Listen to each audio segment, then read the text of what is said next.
Come in. Welcome. I'm E.G. Marshall. Almost every high school student remembers the famous line from Julius Caesar that goes, "The evil that men do lives after them. The good is oft interred with their bones." In other words, the bad guys are remembered. The things the good guys did, we often forget. We hesitate to disagree with William Shakespeare. How many of us can recall the specific deeds of Jack the Ripper, Rasputin the Mad Monk, or Lucrezia Borgia? And how many of us will always remember the good deeds of Florence Nightingale, Joan of Arc, Abraham Lincoln? Our tale begins one stormy night when Eberhard Edwards was awakened from a deep sleep. Eberhard Edwards. Yes? Who's that? Who's speaking? Listen to me. What do you want? I wish to reward you. For what? I don't need anything. I am the one to decide that, Eberhard. If you say so. A reward for services above and beyond the call of duty. A reward for being that rarest of creatures, a good man. That's very kind of you, I'm sure, but Get out of bed. Stand in front of the long mirror. Turn around. What do you see? The light's not too good, but No! It can't be. That's impossible. That is my sign. My reward. My recognition of gratitude for your service. But what will people think? What will people say?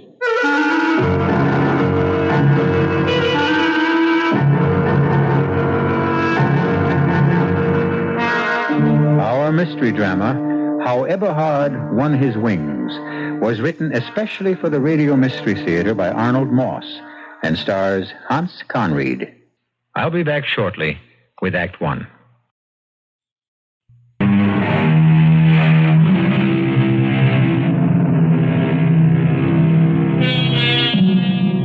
Eberhard Edwards, besides being a very competent bank teller, was one of that little band of unsung heroes whose major purpose in being alive is to try to make life a little better, a little more bearable for those around him. The one characteristic that always distinguished Eberhard from his fellow man was his love for his neighbor, his eagerness to do good in the world. For example, there was the Sunday he and his wife Mabel were at the beach, and there was a cry for help. A man was drowning. Before the lifeguard could get down off his platform, Eberhard had dashed into the sea and made a daring rescue of the drowning man. What on earth were you thinking of? What made you do it, Eberhard? The poor man was drowning. He needed help. But not your help. You can't even swim. That's true, isn't it? Well, something just told me to jump in. I guess I just didn't think. The man needed help, and I gave it. And there was the time with the blind, crippled beggar. Hey, mister, could you help out a fellow who's less fortunate than yourself? Have you got 50 cents, Mabel? 50 cents? Don't give him a penny. 50 cents? Now, what could I do with 50 cents? What do you need, my poor man? Well, I need some new clothes to keep me warm. My kids haven't had a decent meal in days. My wife is on the way to the hospital with another blessed event. And my sister-in-law... Not 1 cent, Eberhard. I'll give him $1. $1? Now, what could a person in my miserable circumstances begin to do with $1? 5? 5? 10? How about 20? 5, 10, 20. There you are, you poor man, and better luck. Oh, thank you, sir. You're a very considerate gentleman. Eberhard, why did you give that bum $20? Well, the poor fellow needed help. A new suit, food for his kids, his wife, he's got to... Yeah, but the man's a crook. He's not blind. He's not crippled. He's not? No, the minute you gave him the money, he got up and walked away. So he did, didn't he? Oh, but it doesn't really matter. Oh, how can you say that? Well, even if he wasn't telling the whole truth, he needed the money more than we did. Eberhard, Yeah, I know. really? I know I'm right. Something. A A voice inside me told me it was the right thing to do. And that's the way Eberhard Edwards lived his life. Yes, Eberhard was a good man. But life suddenly changed one day for the Edwards. The event altered the smooth course of their life forever. It began one night, in bed. Eberhard had had a hard day at the office. There are things that are right, and there are things that are wrong, and a man must do what he thinks is right. Oh, Eber, you're talking in your sleep again, and it's keeping me awake. Huh? Oh, what? Just turn over and go back to sleep. Of course, dear. I'm sorry. You can't always be sure. It doesn't matter. The main thing, do what you think is good. Good. Eberhard Edwards. Who's that? Who is it? I don't see anyone. Of course you don't. But you hear me, don't you? Yes, but who are you? What do you want? I have something I wish to give you. Shh. Not so loud. You'll wake Mabel. Your wife cannot hear me. My words are for you alone. Really? Eberhard Edwards, you are a rare creature. An honest man. A virtuous man. A good man. There are so few of you left.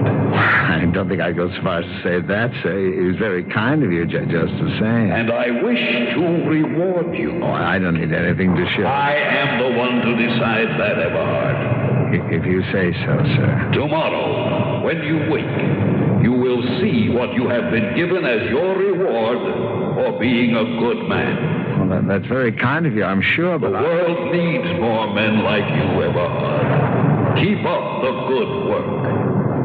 Now, go back to sleep.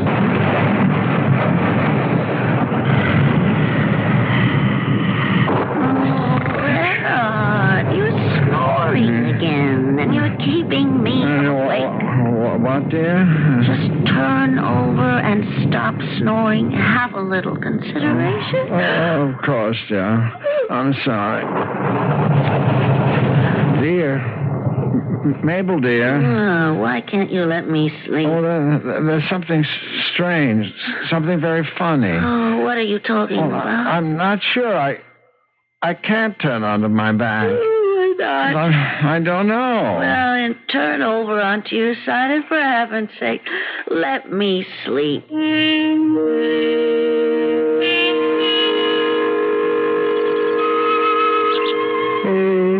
Good morning, dear. Storm's over. The sun's shining. It's a beautiful morning. Oh, you had a rough night. Talking in your sleep, snoring. Oh, I'm sorry about that, dear. I think I was having some kind of a dream, kind of a nightmare. Oh, what about? Can you remember? Well, not exactly. There was this voice I heard. Oh, a voice? What did it say? Was it the voice of anyone you recognized? No, but it said it was going to give me something. Well, it was only a dream. Ow! What is it, Eberhard? On my back. I just turned over on my back, and it was like I was being stabbed. In the back? Show me where. Right here, near the shoulder blade. Oh, my... Oh, it can't be. I won't believe it. What is it? What's wrong? Oh, Eberhard, you must be calm. Now, just control yourself. You mustn't get upset. Well, why should I be upset? Well, now, you're not going to work today, not until you've seen Dr. Reinheimer. What are you talking about? Get out of bed and look in the mirror. All right. I don't see anything out of it. Turn around and look at your back. Look at my... Oh. Good grief. What's wrong with me? Well, there are two growths coming right out of your shoulder blade. Well, what are they? What can they be? Well, I would say they look like a little pair of wings. Mabel, I think you're right. They are like little wings with pretty white feathers and everything. Growing right out of your back. Oh, my, don't move, dear. Stay right where you are. What are you going to do? I'm calling Dr. Reinheimer for an immediate appointment. She'll know what to do. Imagine. Wings.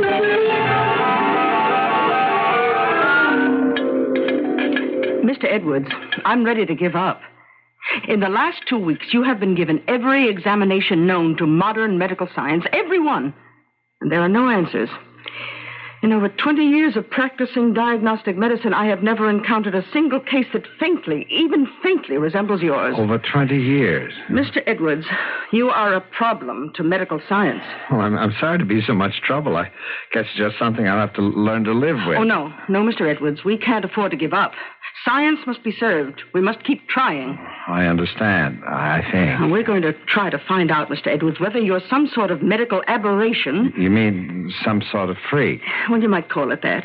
Either some kind of medical aberration or... Yes, doctor, or... Or some kind of miracle. You mean they're not some malformation? Those little things are really wings? Well, we're not 100% sure yet, but if they are... And my colleagues and I are almost ready to admit that they are, in fact, wings. Then that would make me... Yes, Mr. Edwards. It would make you an angel.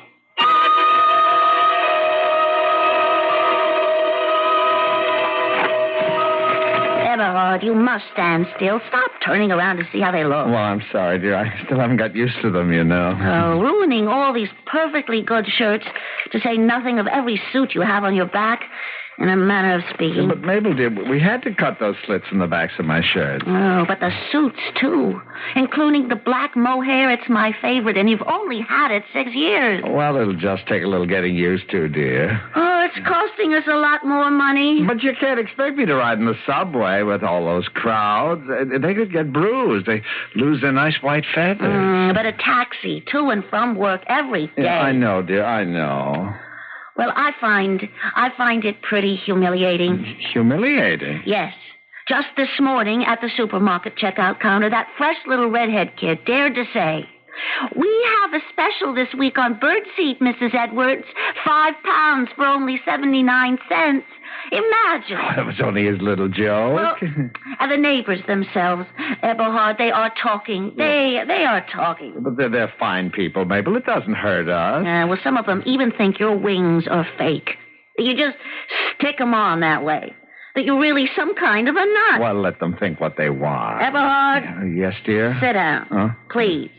And I don't want you to get upset or excited or anything. Well, when did I ever get excited? And don't interrupt, please. Oh, I wouldn't think of it, ma'am. Now, Eberhard, this whole thing is impossible. Oh, I don't know what you mean, dear. We've been married for 27 years. I've been a good wife. Well, haven't I? Oh, yes, Mabel. Yes, a very, very good wife. Yes, and there's been times when I've had to be a very patient one. You agree with that? The patience of Joan. Well, my patience is at an end, Eberhard. This cannot go on any longer. Well, I don't understand. I asked you not to interrupt. Oh, I'm sorry, dear. Now, in one way or another, we've got to find a way to get rid of those awful wings. We can't possibly do that. Why can't we? They're embarrassing. They're expensive. They're useless. They're making us the butt of unfunny jokes from everyone in the neighborhood, and what's more, they're ready to get in the way, Eberhard. Eberhard Edwards, those wings must go.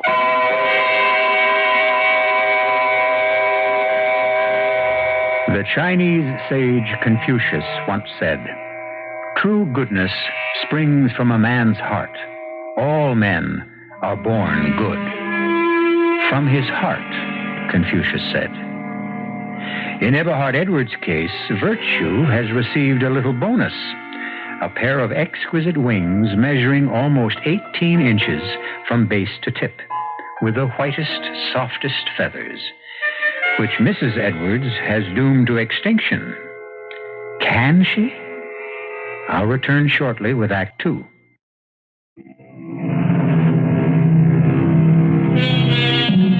In heaven, an angel is no one in particular. Heaven is overflowing with angels. The playwright George Bernard Shaw made that observation. Who would look even twice at a being equipped with wings in the celestial realms above us? But when that being happens to be an earthling, one of us, we look and wonder. And that happens to be Eberhard Edwards' problem now. He has won his wings fairly by virtue of his good life. And they're turning out to be more than anyone could possibly have bargained for. Eberhard, those wings of yours just must go. Oh, be reasonable, Mabel. You know as well as I do that they were given to me by you-know-who as a kind of sign, a kind of reward for being the sort of person the sort of person that he thinks I am. Now, in a situation like that, you just don't say, thank you very much. It's very kind of you, I'm sure, but no thank you. I really don't care for your lovely little gift, and neither does my wife. You just don't do things like that. Well, whether you do or not, it's what you, Eberhard, are going to have to do.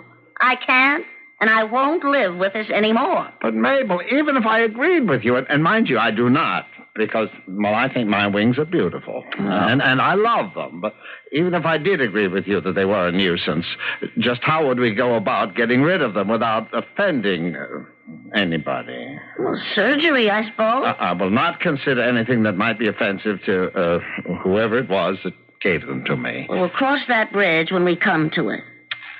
Let me see. It's beginning to take shape in my mind. Yes. I think I have Well, it. I hope it's a good one. Well, think, Eberhard. How did you get those wings? Well, you know as well as I do that night during the storm I heard a voice and I woke up That's not what I mean. You were given those wings as a sign, as a reward, as a kind of recognition, right? Well, I wouldn't go so far as to say As a recognition of the fact that you are considered to be a good man. Well, I think you carry it to extremes more times than not, but that's only my opinion. Obviously, there are others who don't agree with me. Well, I suppose so. Yes, Yes. and if those wings were given to you because you were or are considered to be good, then all you have to do in order to lose them... No, Mabel, no. Don't even suggest it. Well, you've just got to learn to be bad. To be a sinner.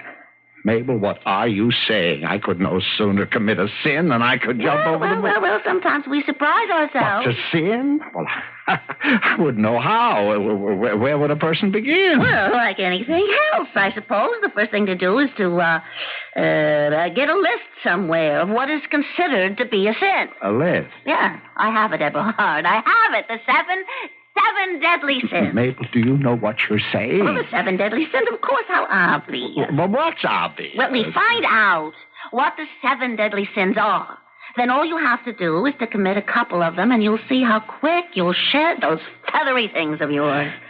You really think so, dear? Yes, I'm sure of it. Now, what are the 7 deadly sins? Get the dictionary. Uh-huh. We can look it up under sins, 7, or deadly. Put it here on the table, sweetheart. Now, let's try deadly. E-C-D-A-D-E-R. Here we are. Deadly. Deadly sins. Also called 7 deadly... Well, what does it say? A couple of things, and then it does list them. Write these down. Oh, yes. Okay? Pride.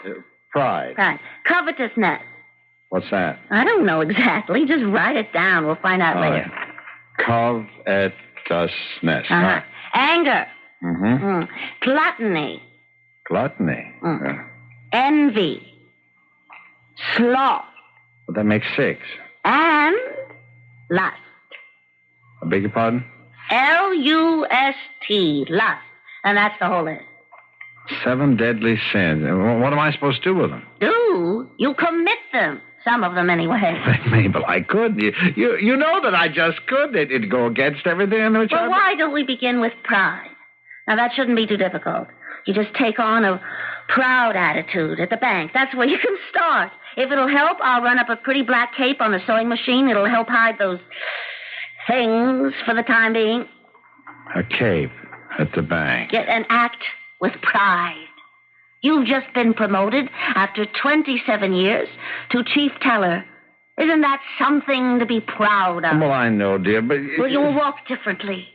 Eberhard, you'll strut, not walk, like a peacock. Head high, nose in the air, looking down on everybody. But, Mabel, I couldn't. You'll have to learn, Eberhard. First thing tomorrow morning, you show all of them at the bank what pride really is. And it'll work, I'm sure. What's the old saying? Pride goeth something or other. Your pride goeth before a fall. Exactly. But in your case, your pride will go before the fall of those dreadful rings. Right off your back.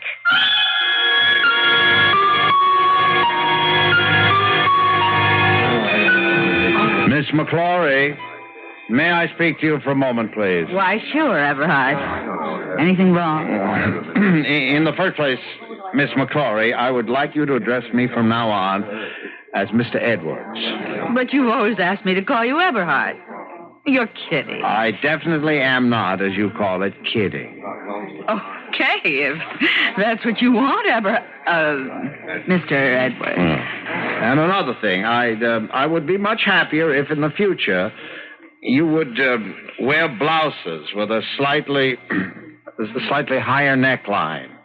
Now, in all the time I've worked at this bank, nobody. In my position ever. as head teller, I strongly urge that from now on you dress and comport yourself with a little more dignity, a little more subtlety, and if I may say so, with a little less obvious emphasis on the nature of your sex. Eberhard Edwards, what are you trying to do? You stand out. You're different. And in my capacity as head teller... I'm different. I stand out. You're certainly one to say that with that silly cape you take. Well, it does not advertise my features the way your blouse does. You just listen to me, Eberhard Edwards. I happen to be very proud of being a woman. I have, as you well know, never flaunted my femininity, nor have I ever hidden behind it. But I am proud of it. Well, maybe that's your trouble, pride. Pride my foot. Now, you just go back to being your own sweet self, the Eberhard Edwards we all know and love so well. You don't understand. I understand one thing. The way you're trying to act, it doesn't suit you. It's not you. You're sweet. You're generous. You are not overbearing. You're considerate. You really wouldn't want to hurt my feelings about my blouses or my walk or anything else. Am I right? Miss McClory, Edna May. Yes, Mr. Edwards. Do go back to calling me Eberhard, please.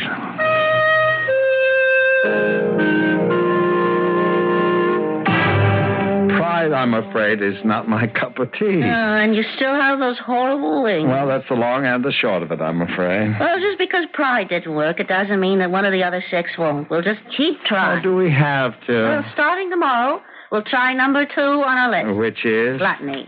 Now, that's got to work. We can't miss.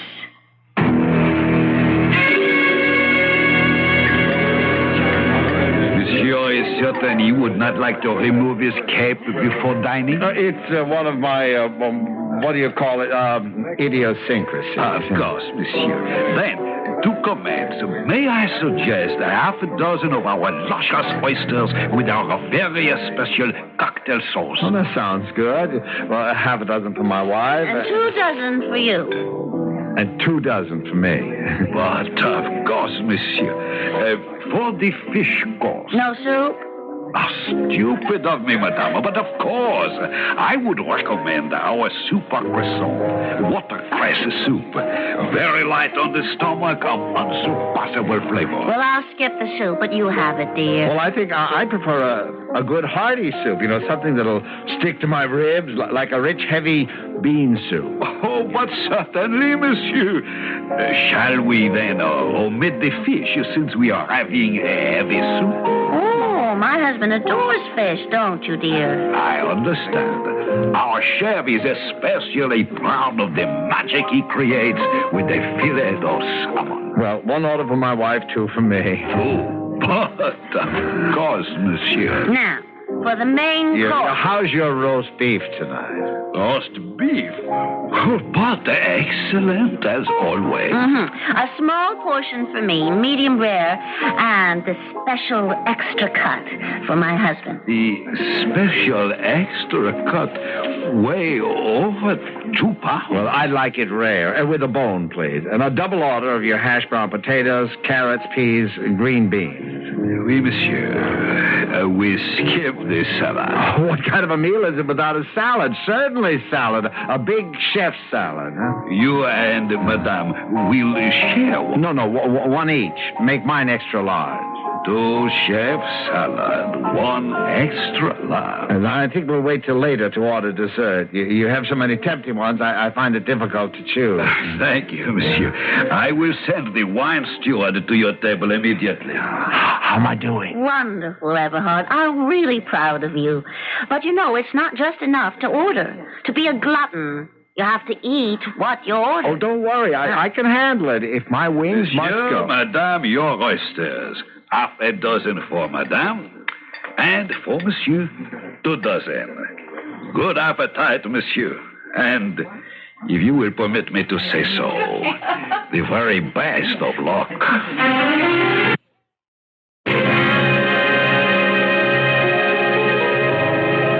You're doing just fine, dear. Keep it up. Those wings will begin to shrink any minute now. Oysters and all that soup. Fish, the wine, all the trimmings. Mabel, I don't think I can eat it. I don't think my stomach is capable. Have another roll and butter, Eberhard. I'm so proud of you. You're doing wonderfully. I'm not so sure. Dear monsieur, the prime rib of beef au jus exactly as you ordered. 2 whole pounds of succulent, juicy beef. 2 inches thick, with a beautiful natural gravy that will make your mouth water. Monsieur. Oh, dear, if you'll excuse me. May I help? Where are you going? Somebody, anybody, show me the way to the men's room, please.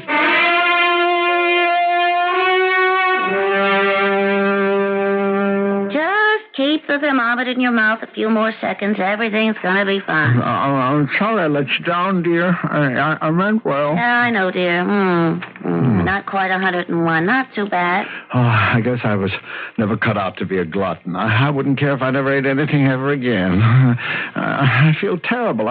And I never want to get out of this bed. Never. Good. Because that's the next of the 7 sins. Idleness. Laziness. Just doing nothing. The one they call sloth. Doing nothing? Not a single thing. Absolutely nothing. Now, that shouldn't be too difficult, should it, dear? How does your back feel? After 3 days in bed, a little sore. Oh. Any sign of those wings shrinking? Shriveling? Just falling off? Nothing. Oh, you really are the picture of sloth. 3 whole days in bed. Maybe this whole business of the 7 deadly sins just isn't worth it, Mabel. It might be easier just to keep the wings. Well, you've gone this far. Mabel, I am not a proud man. I am not a glutton, and I'm afraid I'm not slothful either. I want to get up and go to work. I just can't do nothing. I hate the idea of your playing waitress, servant, nurse to a lazy man. Well, if you must know the truth, it is beginning to be a little wearing. I am tired. Is it all right, then? Only if you promise to try one of the other sins. Great. Except for shaving, I'm ready. You're all dressed. Well, I didn't want to lose any time. But remember your promise. Now, which one is next? What have we got left? Let's see. Envy, covetousness, anger, and lust. Well, could we try for anger? You know, sometimes I feel that I could... It's just what I was about to suggest. And this time we won't fail. I have a plan. Who you're calling? You'll see. Well, who? What's the difference? Well, I'd just like to know.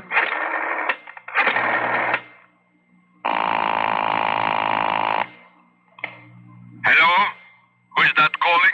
Mr. Charnislav? Vladimir Charnislav? Himself, in person? Oh, well, this is Mabel Edwards. You may not remember me. Absolutely correct, I don't. Well, I worked with you a few years back, Hartford. Connecticut? Of course.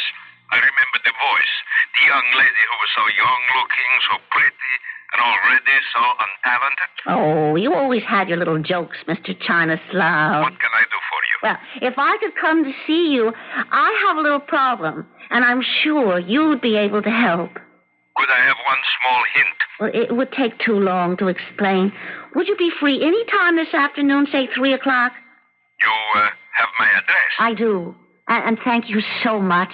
We'll be there promptly at 3. We? Yes, Eberhard and I, my husband. Till 3 then. Bye-bye. What was that all about? What does Vladimir, whatever his name is, have to do with what you call my little problem? Trust me, Eberhard. This time I know we're on the right path. Vladimir Chanislav is a genius. If anyone can help, it'll be Vladimir and the Chanislav method.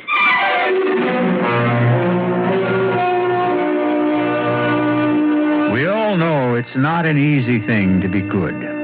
Temptation keeps rearing its lovely head every minute. It's only the very strong who can wholly resist. But Eberhard Edwards is finding out that for him, it's just as difficult to be bad. I'll be back shortly with Act 3.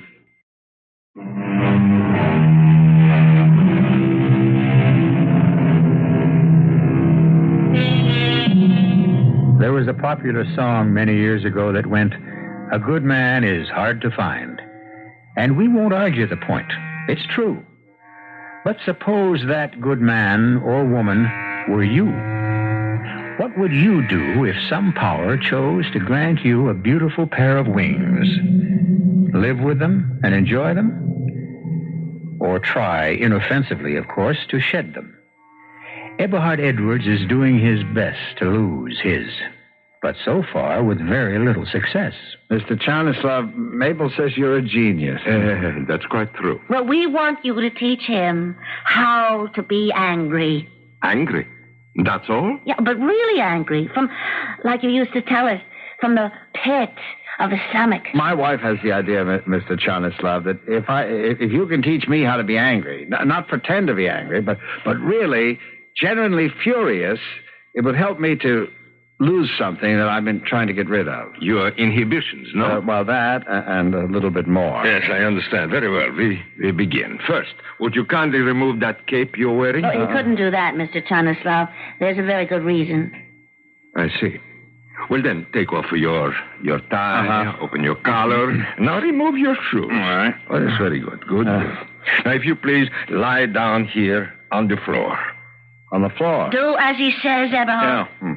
Flat on your stomach, stretch out, stretch. More. Very good, very good. Now, on your knees.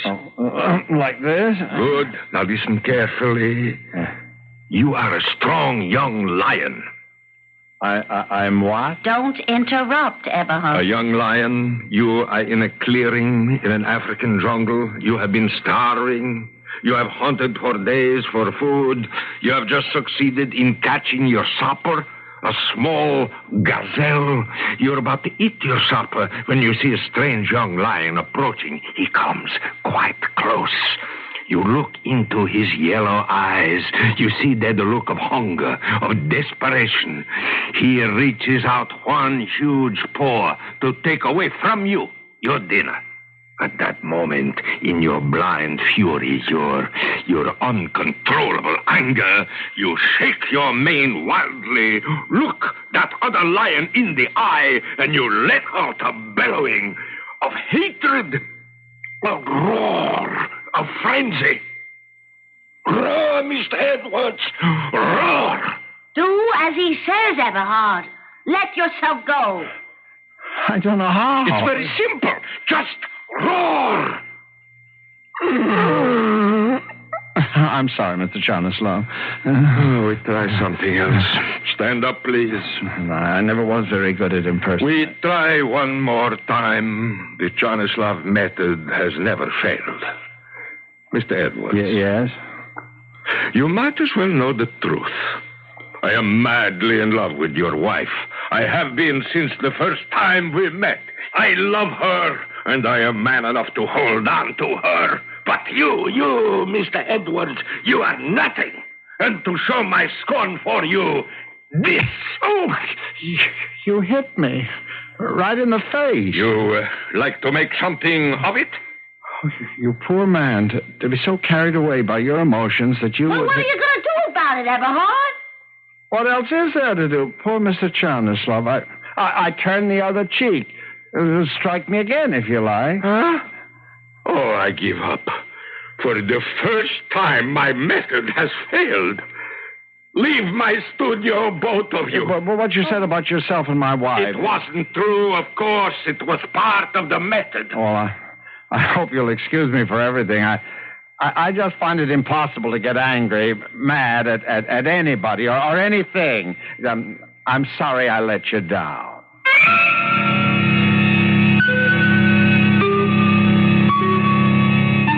Well, envy, covetousness. I haven't worked any better than the rest.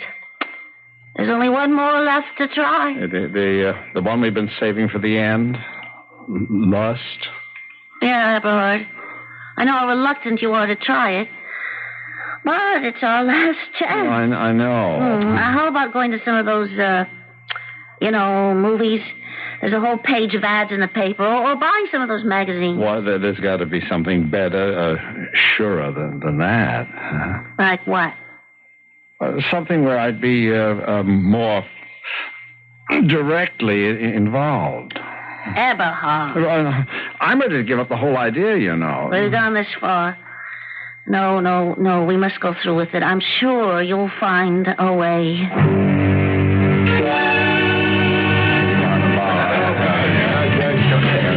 Bartender, I'll have another. Fill her up. Ginger ale. Hi, honey. Are you enjoying yourself? Yes, indeed. Well, what's your line, honey? My line? What do you do for a living? Well, I'm a banker. Oh, you don't say. Hey, that's very interesting. Look, why are you so unfriendly? Well, I beg your pardon, ma'am. I didn't mean to be. It's just that, I'm waiting for a friend. Oh, well, why didn't you say so in the first place? Have fun, honey. Another ginger ale, bartender. I beg your pardon, sir. Is this stool taken? Oh, no, ma'am, it's not. Do you mind? Not at all, young lady. Thank you, sir. You come here often? Oh, first time. It's begun to rain. I thought I'd come in here and wait till it stopped. Of course. Would you allow me to buy you a drink? Oh, I don't drink. What's your line? What do you do for a living? A social worker. Is that interesting? Well, there are so many people in the world who need help, who need a little cheering up now and then. You know what I mean? Boy, I certainly do. Then that's a lovely idea. Who do you work for? Strictly for myself. Well, I thought that most social workers have... Not me. You see, when I need it, I do my best to fill that need with nobody else's help. And I provide as much happiness as I know how. You are a lovely young woman and a good one. I like to think so. Well, there are so few people anymore who care about anybody but themselves. Isn't that the truth? Yeah. Why don't you pay the bartender and we can get out of this dump? Get out? But it's raining. We won't be going very far. You mean... But you said that you were a social... Look, honey, we're both grown up. I'm a big girl. You're a big boy. What do you say, honey? If I understand you correctly, and I think I do, it's past my bedtime, and Mabel, my wife, won't know what's happened to me. What I'm trying to say is that I know what you're trying to say. Good night, baby. Pleasant dreams. Go home to Mama and feather your nest. Feather How did you know?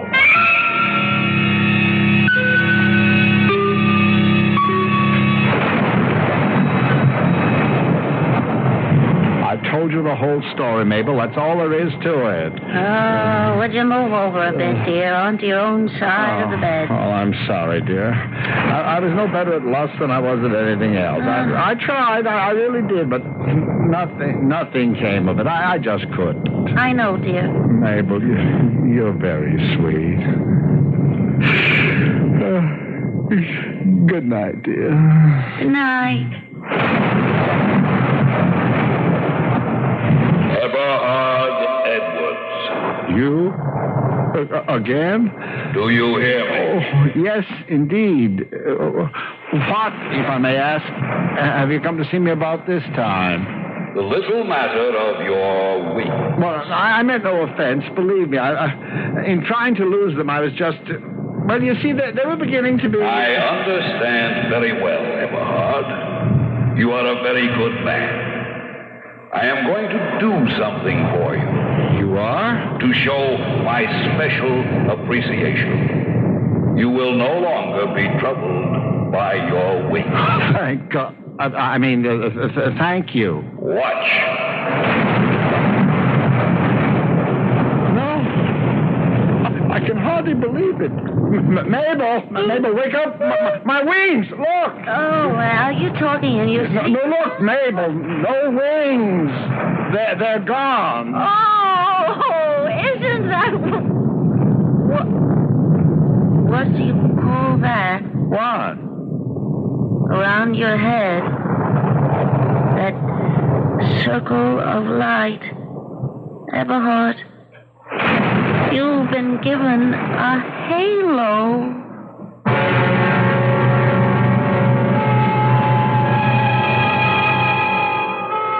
You recall that popular classic of the 20s that went, "If I had the wings of an angel, over these prison walls I would fly"? It almost became the theme song of the Edwards family. But that all changed. Now, when Mabel wants to go to sleep, she asks Eberhard to turn off his halo. The light keeps her awake. But, alas, Eberhard can't do that. And in the hope that something will happen, his bedside reading each night has become Rudyard Kipling's The Light That Failed. I'll be back shortly.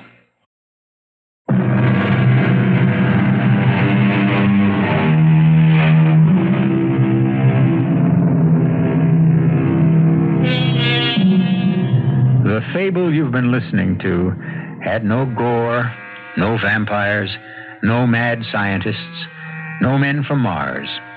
Just a simple little tale that says, in this slightly imperfect planet we inhabit, there might be a chance that some latter-day Diogenes, who spent his life looking for an honest man, might just find him in the home of Eberhard Edwards.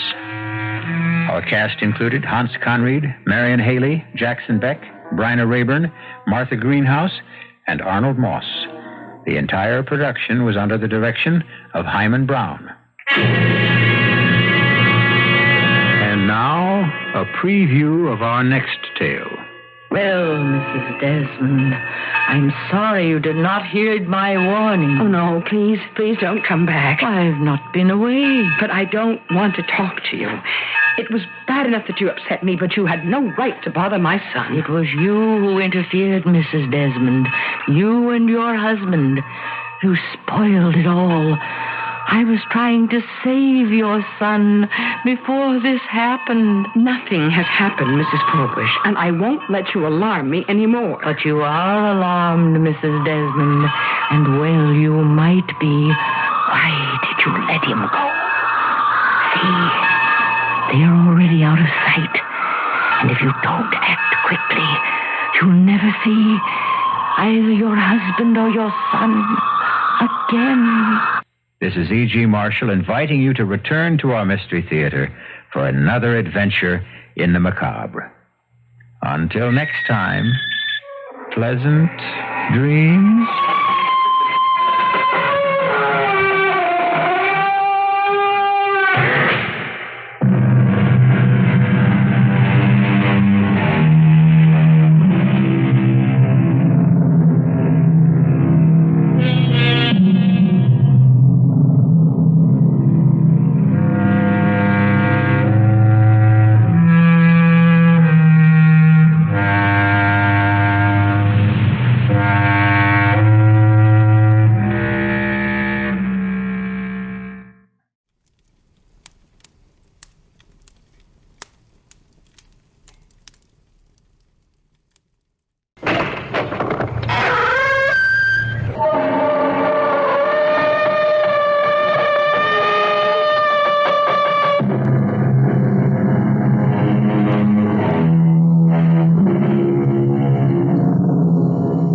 in.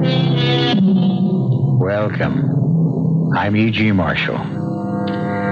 She is an incredibly imposing figure, Queen Liliolani, last of a pure line of Polynesian royalty, save for the handsome son she faces, nearly eye level to eye level, although Danny Makahini is well over 6 feet.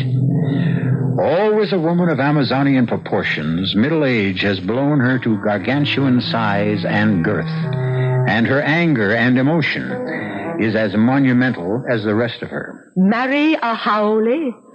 I'd as soon see you dead. Oh, come on, Mother. It's the 20th century, and Hawaii is a state, not a monarchy. The Polynesian and the American Indian are two of a kind. Two civilizations pirated, their lands raped and stolen, their countries plundered, and their people sold into virtual slavery. You should be running for the Senate. I should be making powder and cleaning my gun.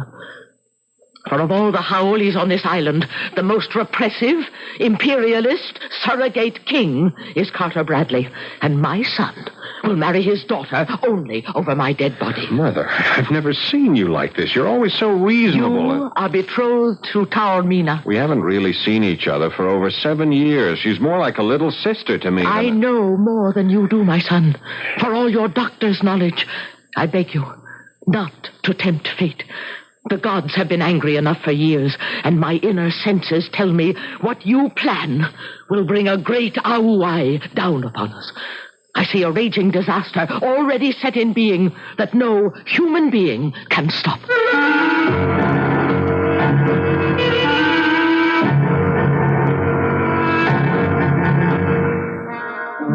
Our mystery drama, Wave of Terror, was written especially for the Mystery Theater by Ian Martin and stars Paul Hecht and Carmen Matthews. I'll be back shortly with Act One.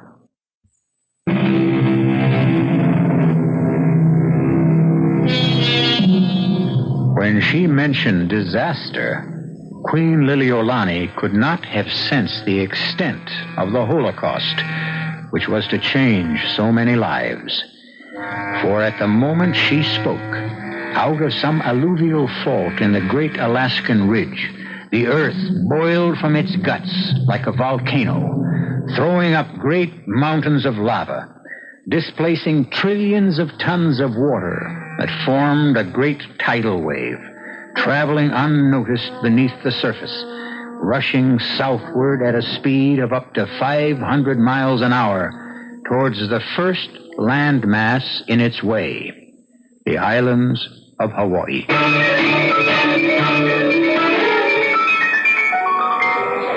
2 days earlier, Danny Makahini and Liz Bradley had gotten off the plane from the States at Hilo Airport.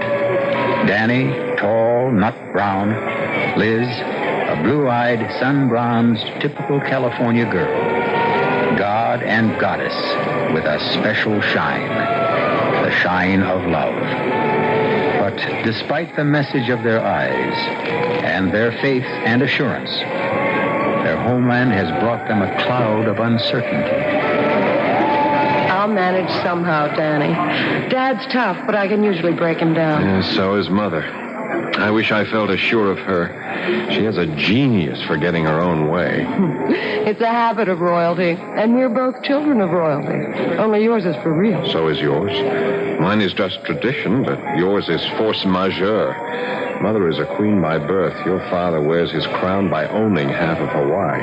What makes me unhappy is that I can't bring you the kind of world you're used to, which is only one of the strikes against me as far as your father is concerned. Now, don't start that bit again. So you're a Kanaka. I'm a Haole. So what? In this day and age. Nothing stateside. Here in Hawaii... What's the difference? We're the ones getting married. Supposing they don't give us their blessing.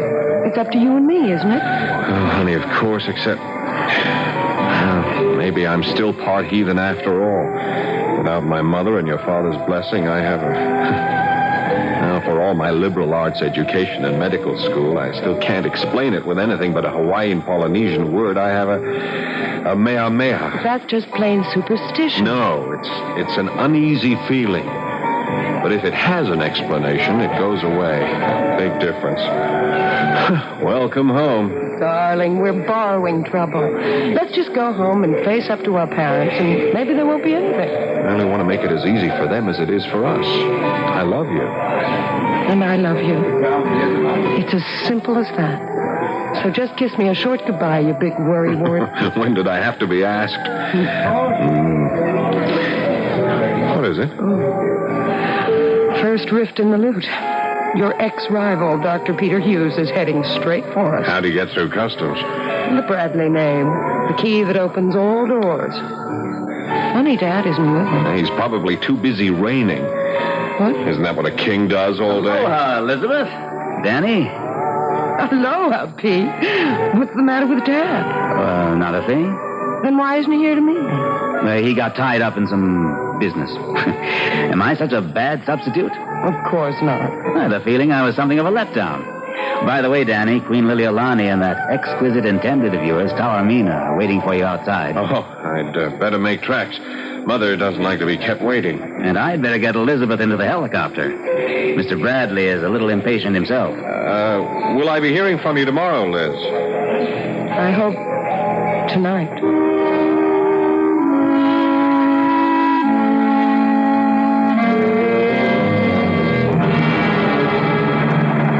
I didn't particularly know you knew Danny McAheeney. Only since I went to college on the mainland. You seem to have made up for lost time. What does that mean? I'm not blind. I saw that. I was going to say farewell kiss, but I don't think that quite characterizes it. However... Pete, I don't want to talk about Danny right now. I want to talk about what you're avoiding. What is it about Dad? You're quite right. It's a subject I wish I could avoid. He's sick. What's the matter? Is it his heart? No, it isn't anything necessarily fatal for a long time, but... But what? Well, I would give anything not to be a doctor, or have been one these past few months, because I have known that magnificent body was letting him down. It's only a shell now. What do you mean? Don't let him know I told you, but it can't be hidden much longer. Your father has Parkinson's disease. Oh, my God. Does that mean he's going to die? With care, what medication we know has some results. Under normal conditions, no. But there are plenty of symptoms, none of which your father is going to be able to bear. What symptoms? In your father's case, mostly muscular. Trembling of the hands, dropping things unconsciously. A rigidity which will inevitably cut down on his normally superactive lifestyle. A marked decrease in his muscular control. Oh, no. Oh, that can't happen to Dad. What can we do to help?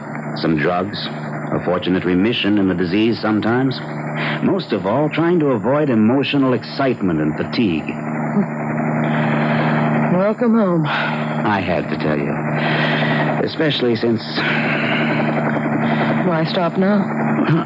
I love you, Elizabeth. I'm too old for you, but just the same, I know you're in love with Danny McAheeney. That you want to tell your father so. I'm trying very hard to be as objective as a doctor ought to be. I don't know what any of our futures are destined to be, but I do know that your father's life, not necessarily death, but his life, is probably in your hands at this moment and from here on in.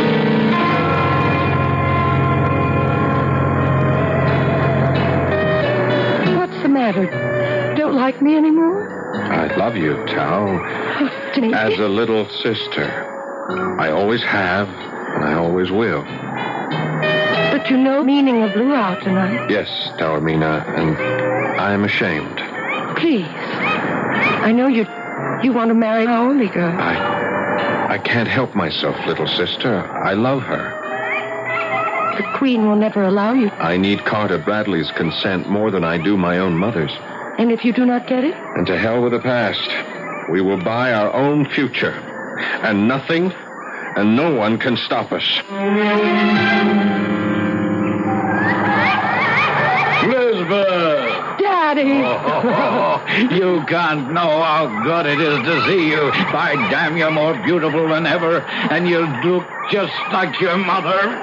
Dad, what are you doing? I'm stealing a page from Pete's book, but I think I deserve it because you look so like Beth did when I married her. I'm going to carry you over the threshold back home again. Dad, you shouldn't. Why not?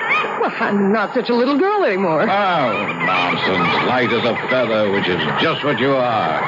The proudest feather I wear in my cap.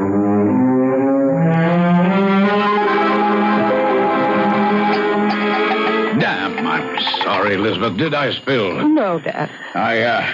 I came a cropper off a new stallion I've been breaking in. My arm's a bit stiff.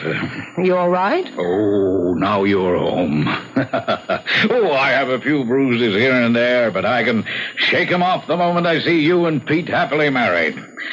Now you're graduated, let's make it soon. Oh, now give the girl a chance to catch her breath, CB. If I were you, I wouldn't grab her while you can. Only when Liz wants me. Now, don't tell me I said something out of line. Typical of me trying to rush things. This damn hand is bothering me tonight. We can talk it all out tomorrow. Oh, I can't tell you how good it is to have you home in Waialua again, sweetheart. I've been waiting to get back myself.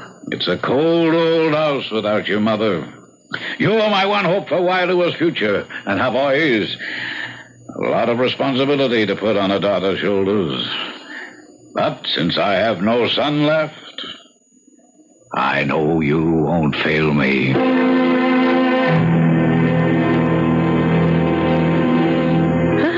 So this is where you've been hiding out, young lovers. Danny, you should not have stolen Taormina away from the feast.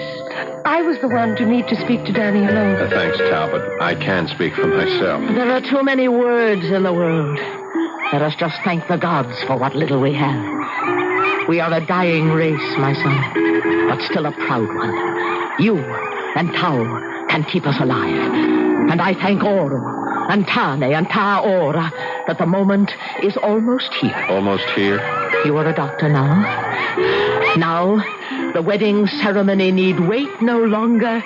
I have set it for the full moon, the night after tomorrow. Mother,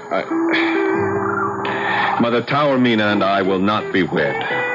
Tau, is this your wish? No, but I... Don't stammer, girl. Answer me. I will answer you, Mother. I love Tau as a little sister, but I will marry Elizabeth Bradley. The daughter of Carter Bradley, the Howley? Yes, Mother. Never. I'm sorry, I must. We are in love.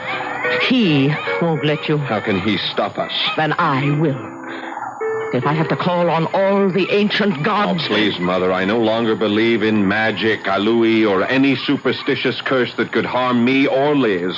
No curse or any magic to harm the girl. I have no power for that or second sight. But I tell you this. If you marry this Howley girl, if you tie your life to Carter Bradley's daughter, you end my life. My death will be on your head and hers. I can smell it in the wind. If you insist, in the words of the missionary, you will reap the whirlwind.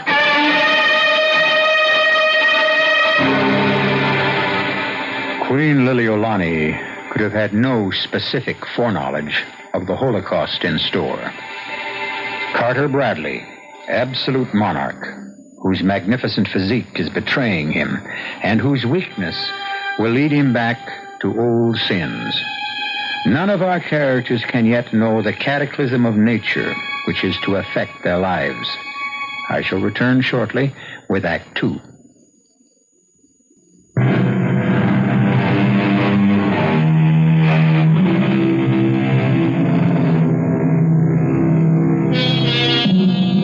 The great shelf of sub-ocean land that lies off the Aleutian chain of islands is still intact. It is some 48 hours still before the titanic undersea explosion will rend it asunder and create a wave that will rise towering to 90 feet, 20 to 30 feet above the great mansion at Waialua, which spreads along the coral cliffs looking northward to the vast Pacific and the coming terror. On the lanai, facing away from the ocean, Carter is just finishing breakfast as Liz joins him. Well, now it seems more like home again. Morning, Elizabeth, dear. Morning, Dad. You know, I've been sitting here snorting as impatient as the old warhorse I am. But I couldn't wait. I've finished breakfast. I'll ring for yours. No, Dad, please. What's the matter, Princess? You don't feel well? I wish you wouldn't call me that. What? Princess. Well, it's my old name for you, and I always called you. You don't feel well. I'm tired, Dad. Long trip, change in time. Well, you should have slept longer. How about some coffee? No, thanks. Juice? Nothing for the moment. We have things to talk about. Well, of course we have, but I sort of thought we'd keep that for lunch, huh? I mean, Pete will be here, and don't you think he ought to be part of it? No, Dad, I don't. Oh, I don't think that's so fair, Princess. All right, if you prefer it, Elizabeth. Though why I can't use the old name... It doesn't fit me, Dad. It's not what I am. On these islands, and particularly this one, it's what you are, at the very least. If we were to ride to Mauna Kea, way up to the top, you could turn and look north, east, west, and south, and every bit of land you saw would be yours. Or will be someday. Are you so sure, Dad? I own it. It's mine, along with a few other things. And when I'm gone, whose else would it be except yours? And Pete's? I don't really know. I'm not sure it's that important to me. What would happen if I didn't marry Pete? Didn't? What are you talking about? Would the Bradley Ranch still be mine? And all that goes with it if I didn't? Who else would you marry?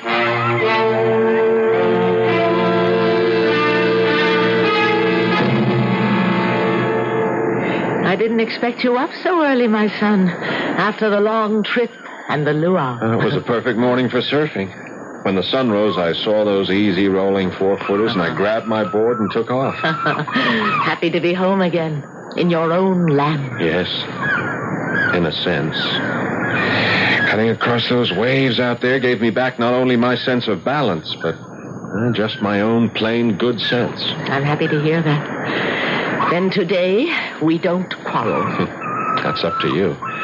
My doubts are all gone. I would hope that you tell me you are talking about Taormina. Yes, in part. Yes, you will marry her. Mother, listen to me. I know your pride in race, in bloodline, your struggle to make sure that it won't die. But when I left Hawaii to go to UCLA, I was 18. Tao was 10, 11 years old. We made the promises, we took the vows, but Tao was too young to know what was involved. I believed then, as you do still, that our heritage and our race must be preserved, but I don't any longer. You are a Polynesian prince. No, I am a citizen of the world, Mother. A doctor. Race, creed, color, nationalism, nothing matters to me but that the human body is one and the same thing. The body made strong or weak by exercise and usage, the brain the same, by education or lack of it. So you will not marry Taormina? No. You think Carter Bradley will share your views, accept you as his son-in-law? I don't know. I'll find that out today. But if he doesn't? We are both of age, Mother. He can't stop us. I wouldn't be too sure of that. And what about me? I want you to meet Liz, Mother. I think you'll change your mind. I will meet her. But I shall not change my mind. And what will you do then? Meet her first before we come to that decision. When? Look, I'll take the Jeep into town and call her. Then I'll drive to Waialua, get her, and bring her back. You're wasting your time. I hope not. Because I love you. And I want you to love her, too. I'll be back by mid-afternoon. Great Tommy, help me. Help me make my son see that our race, shamed and despoiled and dying out, must have new life bred into it. Only Makahini and Taormina can do it. She is a princess in her own right. Help me, Tani. Help me. Or the smell of doom that comes to me on the wind from the north will come to pass.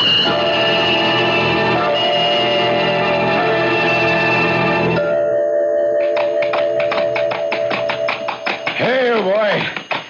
Stable King here and rub him down good. I rode him hard this morning. Hey, Pete. Morning, CB. I'm hungry as a bull. Is lunch ready? Yes. There's a nice breeze off the water, so Chung Lee set the two of us up on the front lanai. Two of us? Is Elizabeth still sick? Oh, come, let's go through the house. I have to wash up anyway. Where is she? Upstairs? No, she left quite a bit before I got here. What do you mean, sick? Oh, she was feeling a little off her feet at breakfast. Left to go where? Oh, Danny Makahini came by and picked her up. Liz said she'd be back in the late afternoon. Danny Makahini? Queen Liliolani's son? Yes. Oh, I thought he was at medical school on the mainland. He was. He's graduated. He came back on the same plane with Liz yesterday. Didn't even know she knew him. But I don't like this about Elizabeth. Is it serious?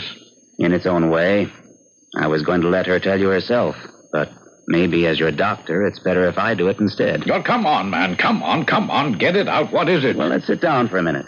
I want to remind you of your condition and that flying off the handle and losing your temper is the worst thing you can do. Oh, you pill peddlers, you're all prophets of doom. Well, if you take the pills I provide, you might put yours off a good deal longer. Right, now, sit down. All right, but don't try to change the subject. I want to know why Elizabeth went chasing off with Makahini.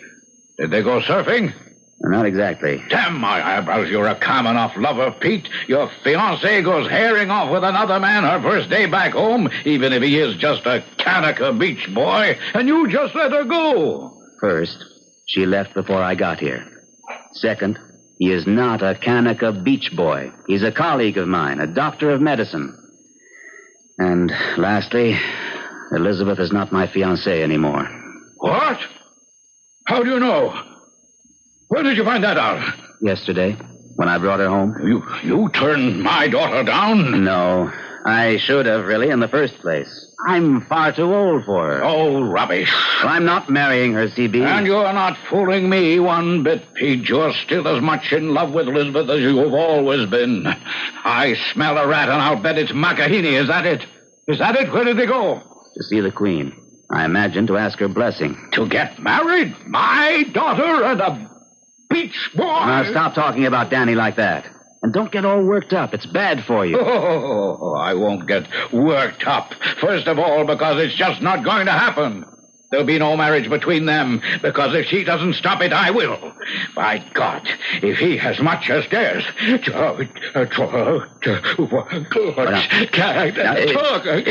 right, CB. Now just take it easy. It's only a temporary attack, CB. But this time you are going to take one of my pills.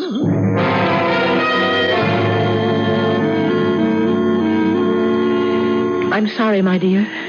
You're a lovely girl. And I can hardly blame Danny. But marriage between you is quite impossible. Mother, I haven't finished. There are reasons beyond reasons why it can never be. Your blood is not our blood. Danny is already betrothed to Princess Taormina. The gods are already angered and cannot be angered anymore. For God's sakes, Mother, it's the 20th century.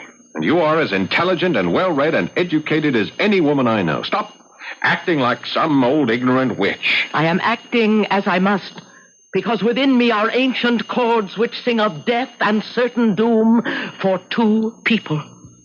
Queen Liliolani, I respect your point of view. Do you respect your father's? Yes, but I will give you the same answer as I would give him. I love Danny. I'm over 20. Danny is 25. There is no way either of you can stop us. I'd rather it wouldn't be like that. But Danny and I have agreed. She's quite right, Mother. We'd give anything to have both you and Mr. Bradley with us, but if you're not... I cannot give my consent. I can only warn you, if you persist, it will end in death and disaster. I have nothing more to say. I am going to pray for all of us.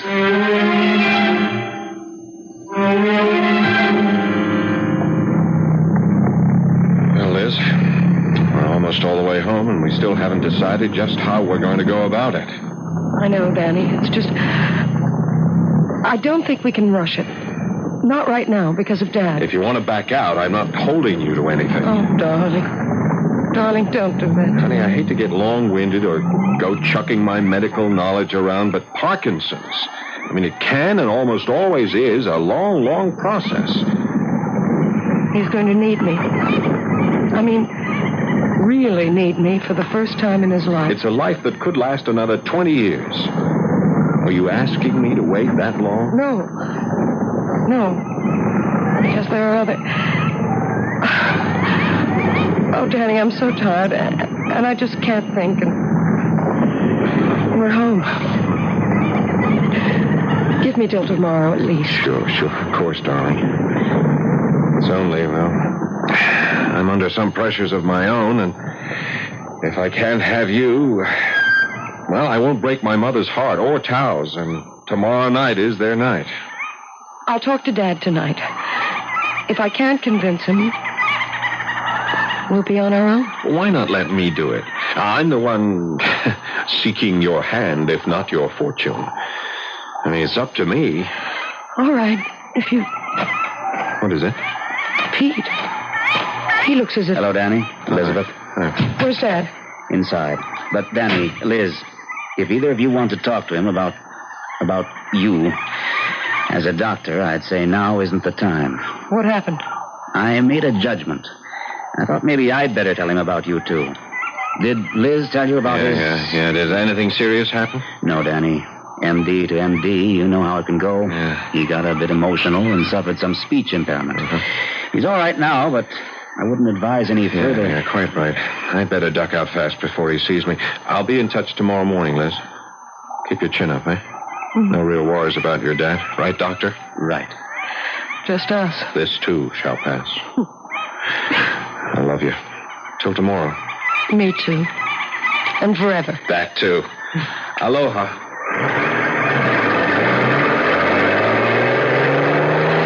You sure Dad's all right? If we can keep off a certain subject, sure. I don't want... I can't do any more talking about... Oh, Pete, hold me quick. What is it? Just something that nobody but me knows about. Yet. I wonder if anyone else will. Ever.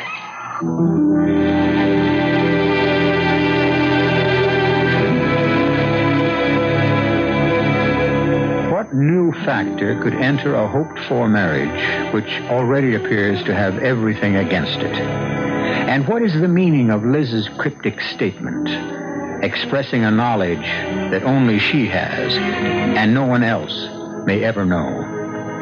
Is it the same knowledge that Queen Liliuonaoni talks of as buried in the past? And if she too knows that ancient gods are to extract penance for buried sins, who are the two that are doomed? Or are more to die in the dreadful natural phenomenon that is at last about to be unleashed 3,000 miles away? I'll return shortly with Act 3.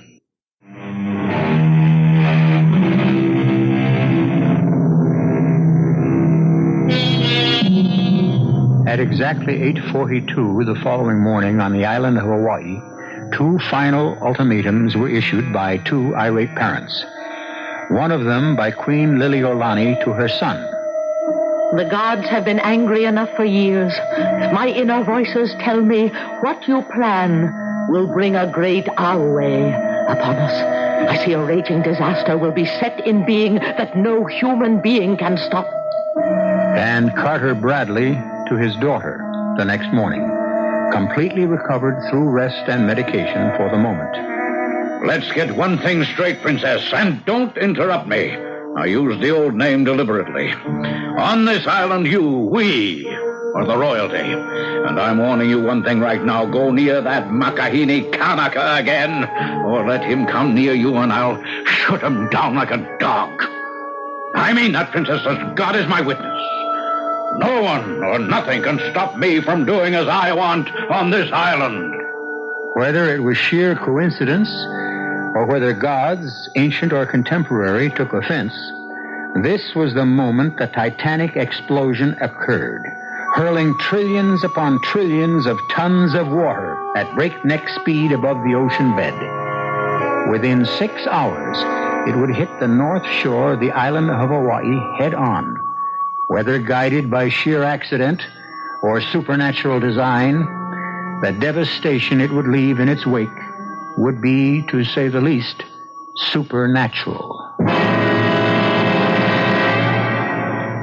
Dad, you can't be serious. Oh, but I am. You couldn't do this to me. I'm doing it for you. But I love Danny. Childish romance. If you don't marry Pete, I'll leave everything to him. I don't need anything. Danny can support me. I can work. You'll never marry him. Why are you so set against him? It should be obvious enough. Nobody could be that prejudiced, that bigoted. And to make sure if he comes near here or you again, I will shoot him on sight.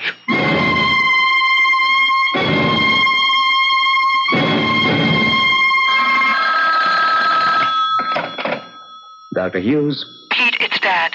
He's had some sort of attack or something. All right, Liz, just slow down. Now tell me what happened. And don't worry, there's no danger. I'm sorry. I don't mean to be incoherent, but it was just awful to see him and listen to him just spluttering and talking all sorts of nonsense. I gave him some medication. Did he take it? Yes. He's gone upstairs to take it. What is it, Pete? It's part of his illness. The speech impairment is one of the symptoms. Excitement aggravates them. I'll be right out. And let's see if we can figure what to do.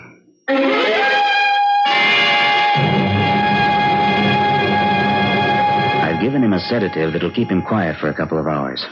Problem 1 out of the way, temporarily. Now for problem 2. You. There isn't any problem about me. I've got to tell Danny we're through. I can't marry Danny. And what about the child? The child? You know? Yes. But how? When I'm not even sure myself. When I gave you the sedative yesterday, I took some blood. There's no doubt about it, Liz. You're pregnant. Oh, Lord. Now what am I going to do? You're going to get in the car with me and drive to Tupapahu. If anything can change Queen Liliolani's mind, it's the child. So you are already carrying Danny's child? And you think that will alter things? I'm the one who hoped it would. I won't give up Danny's baby. That's one part of him no one can take from me. You have courage, little Owlie. More courage than I had. I wouldn't say that. You know what a difference there is. Danny would want his child. Call him. Get him here and ask him. I can't. Why not? He left an hour ago for Waialua. I'm surprised you didn't pass him. He must have taken the Jeep over the back road. That's too rough for a car. For Waialua? Pete, we've got to stop him somehow, catch up with him. It's too late for that. But if he's gone to Waialua, if Father sees him, he'll kill him. What is all this? My father, Queen Liliolani. He's promised to shoot Danny on sight. Oh, please, please, can't you help us somehow? Why should I?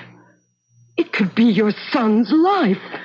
And now, I am made responsible again for another life, another son. How history repeats itself. But it won't again. It's past time for retribution, and the gods are coming to claim it. What do you mean? The Mehameha is upon us. I can feel the ripples of it in my soul, the lift of it like a wave. I will call Brad. Brad? Your father. Once. He meant everything to me that Danny means to you.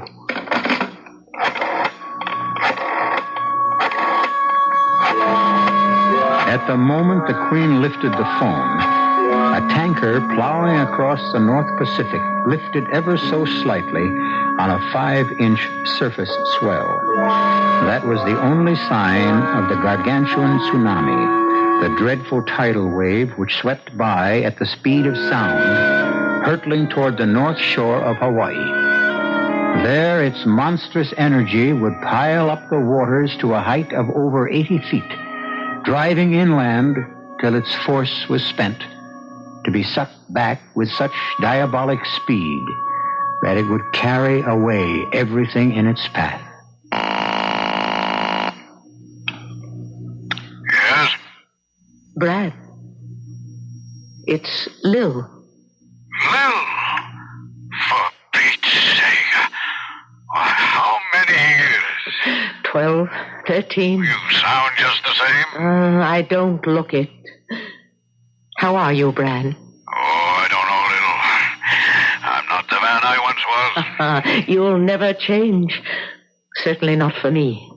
I want to ask you one favor. Lil, if it's about our children, Brad, have I ever asked one from you before? No, Lord knows you haven't. It's a matter of life or death. Will you meet me at the grotto? If you ask me, how can I refuse? If we both leave this minute, we should arrive in about an hour and a half. All right, there. It'll be good to see you again. If you shut your eyes to what I have become, at least it's dark, I'll see you at the grotto. After your mother died, Elizabeth, we were lovers, your father and I. I carried a child of his in my womb. But we were ridden with pride of race, each for his own, and it drove us apart. We could never be married. And the child? Well, I thought it was not meant for me to bear a child of mixed race. I said goodbye to your father, and there, in that grotto, in our temple of love, I aborted and destroyed our child. I offended the gods. Listen to me, little Aole princess. You will have your father's blessing, as you have mine. Remember that. Love my boy. Take care of him. Bear his child. Then Ta Aurora will be with us again. Say goodbye to Danny for me.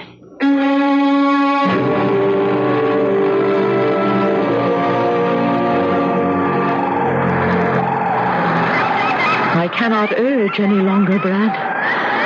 I thought if I at last was willing to accept commingled blood in a child of our families.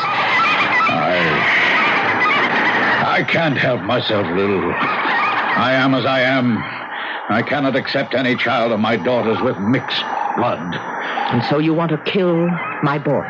But if he stays away from Elizabeth... And the child? Well, that can be taken care of. You will stop the children? Make history repeat a terrible mistake? Us? All over again? Lil, I cannot change. You are changed already. Look at your hands. Shaking now like leaves in the wind. That's a different matter. I have Parkinson's disease. I told you you'd find a different man. Not the difference I would have wanted. Wait a minute. Shh, quiet. Come outside, Lil, quick. What is it, Brad? Tides. My God, look at it. It's a half a mile below normal. The fish left gasping on the rocks. A tidal bore is on the way, and a big one. I know. Ta Aurora has been telling me all morning. I could smell the anger of the gods. It's why I called you here. To die? Dead. We cannot stay in the children's way. Well, there's still King. On a horse we both might... This gross old woman. Even at your best, you couldn't hoist me on his back. Even with you alone on his back, it's too late. But I have no right. No, try, Brad. Try, if you can. Home, King, home. Run like a wind, boy. You're staying. We've both been legends in our time, Lil. We wouldn't want to outlive our glory. I shouldn't have done this to you. No. I'm burned out, Lil. Thanks for making me realize that I hadn't much further to go. I only wish I'd been able to tell Elizabeth. But at the last, she had my blessing and my love. She knows she has both. My love, yes, but the other, how can she ever know? I told her so before I left her. How could you? Because I knew what I was going to do. And I know you, Brad. Oh, I know you. if ever any woman knew a man. Oh, Lou, what a fool I was. We both were. But how good to have you back at last. Tsunami, it's coming at last. You afraid, Lou? No, I'm going home. Back to where my roots are. In the sea, to the south. Taorol. The sea god will guide me safe. And you. I go with you as I should have all those years ago. But you're shaking. That's what the wave will free me from. The shame of being less than a man. It's all right, Lou. It's as it should be. We couldn't have each other in life. We'll stand together forever in death. Alive!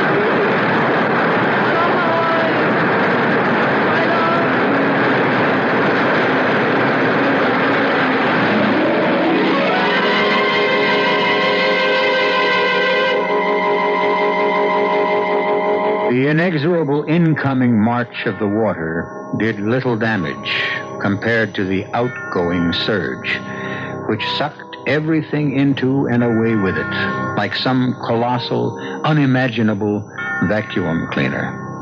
It left the beach and the inlet stripped clean, and swept Wailua away like so many matchsticks. As far as the eye could see across that northern shore of Hawaii where the wave struck, and as far as the wave penetrated, not a living thing was left. I'll be back shortly.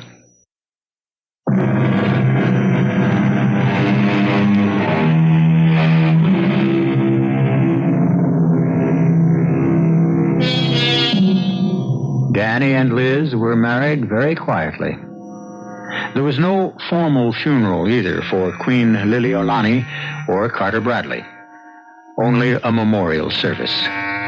2 dynasties were finished, ended, and melded in the 2 young people who never took their loving eyes from each other during the simple wedding service. The close was an exchange between bride and groom in Hawaiian. Aloha. Aloha means hello. Aloha means goodbye. But most of all, it means I love you. For this, after all the terror and Holocaust, turns out to be just that, a love story. Our cast included Paul Hecht, Carmen Matthews, Suzanne Grossman, Gordon Gould, Ian Martin. The entire production was under the direction of Hyman Brown. And now, a preview of our next tale. I'll always remember how she looked. She was almost pretty when she had that shy smile on her face. But would it be murder? If all I did was help her to kill herself? She had this insane affinity for a lethally poisonous snake. Sooner or later, she would release him from his cage in the mad delusion that he was her dear friend. Would it be murder? No, it isn't murder. Look at him. This enormous monster coiled in his cage, sleeping. No one had seen me enter this house of crawling, murderous creatures. Here on the side is the latch. This is E.G. Marshall inviting you to return to our Mystery Theater for another adventure in the macabre. Until next time, pleasant dreams.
Welcome. I'm E.G. Marshall, your companion on these journeys we take to the outer boundaries of the unknown.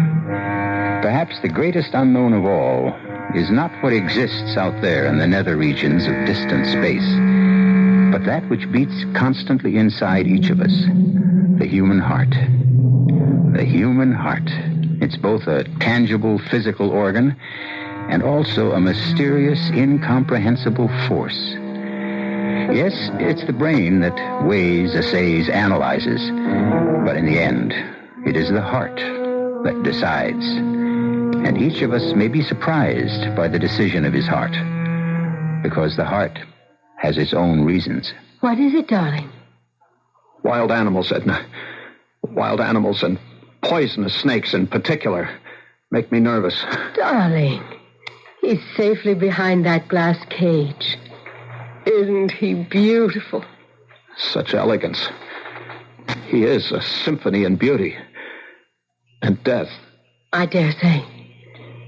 Would you like to pet him? Would I like to pet him? Why on earth would I like to pet a 15-foot poisonous snake? Because he's a charmer. And I can tell by the way he looks at you that he likes you. What are you doing? You're opening that glass cage. I'm letting him out. Why? Because he wants to play with you. No. No. Let me out of here. Let me out.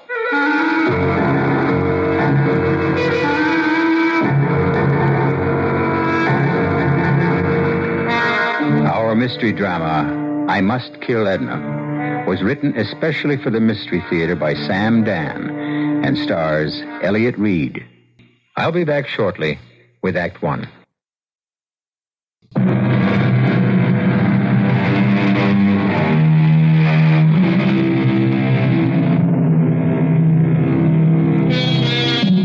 We are commanded by laws, both human and divine, to tell the truth. But what is truth? If sages, philosophers, and saints have disagreed, what hope is there for us ordinary, modest folk? The ancient Romans actually exempted certain areas of human behavior from the truth. For instance, you didn't have to tell the truth about love. And a famous saying of the times was, the gods laugh at the lies of lovers. And talking about love, we now arrive at that delicate balance of falsehood and truth, from which is drawn all of love's nourishment and sustenance. And to a consideration of Chester Masefield, a lover par excellence. When Chester said to Edna Morrissey, I love you, darling, he was telling the truth, as he saw it, and felt it, and wished it on that particular day. But let the story tell itself. You must listen to me, Edna. Darling. Yes, darling, my darling Edna. Chester. No, don't tell me to stop. Be sensible. Why? Why should I be sensible? Because... Why should I be sensible? Why be prejudiced against me? Who else in this mad world is sensible? Chester, please be serious. My darling Edna. Oh, you live in a universe filled with fools and madmen. Oh, Chester. No, you must permit me my say. But a marriage between you and me, it's impossible. Why? We've been through it. Why? I'm older. This match was arranged in heaven. I need an older woman. You need a younger man. I don't need a man who will... How do you know? You never had one. I had to say that, Edna. Why? It isn't true. I've been married. To whom? To a dried-up, decrepit, doddering Chester. He was a soul of goodness, the spirit of generosity. I'll give him all that. But he wasn't much good for a woman. Certain things are more important than the fleeting physical attraction. Darling Edna, you can say what you like, and you can like what you say, but it's a life. We human beings were made for one thing and one thing only, and that's love. Oh. Everything else merely fills the rest of the time. Oh, Chester, can't you ever be serious? I'm always serious. I'm tending to the serious business of life, which is love. You're the frivolous one, frittering away your time with all sorts of ridiculous projects. Oh. I believe you call them good works. Surely even you must be aware that there are people who are starving. Ah, but I'm wise to you, darling. I know why you engage in these frenetic philanthropies. Do you? You're only trying to whitewash your father. My father was kind and good. To you alone in all the world. But he sweated and swindled and stole his fortune from the poor, from the helpless, from the ignorant. That's a vicious... Careful, don't say lie. But that was a long time ago. And nobody cares. No one remembers. You don't have to give it back. Oh, Chester, what am I going to do with you? Marry me. But it simply doesn't make sense. Darling, please stop objecting so much. Come here. Oh, Chester. You see, my darling, nothing could ever be more important than this. Do you agree? I'm not sure. Let's try it again.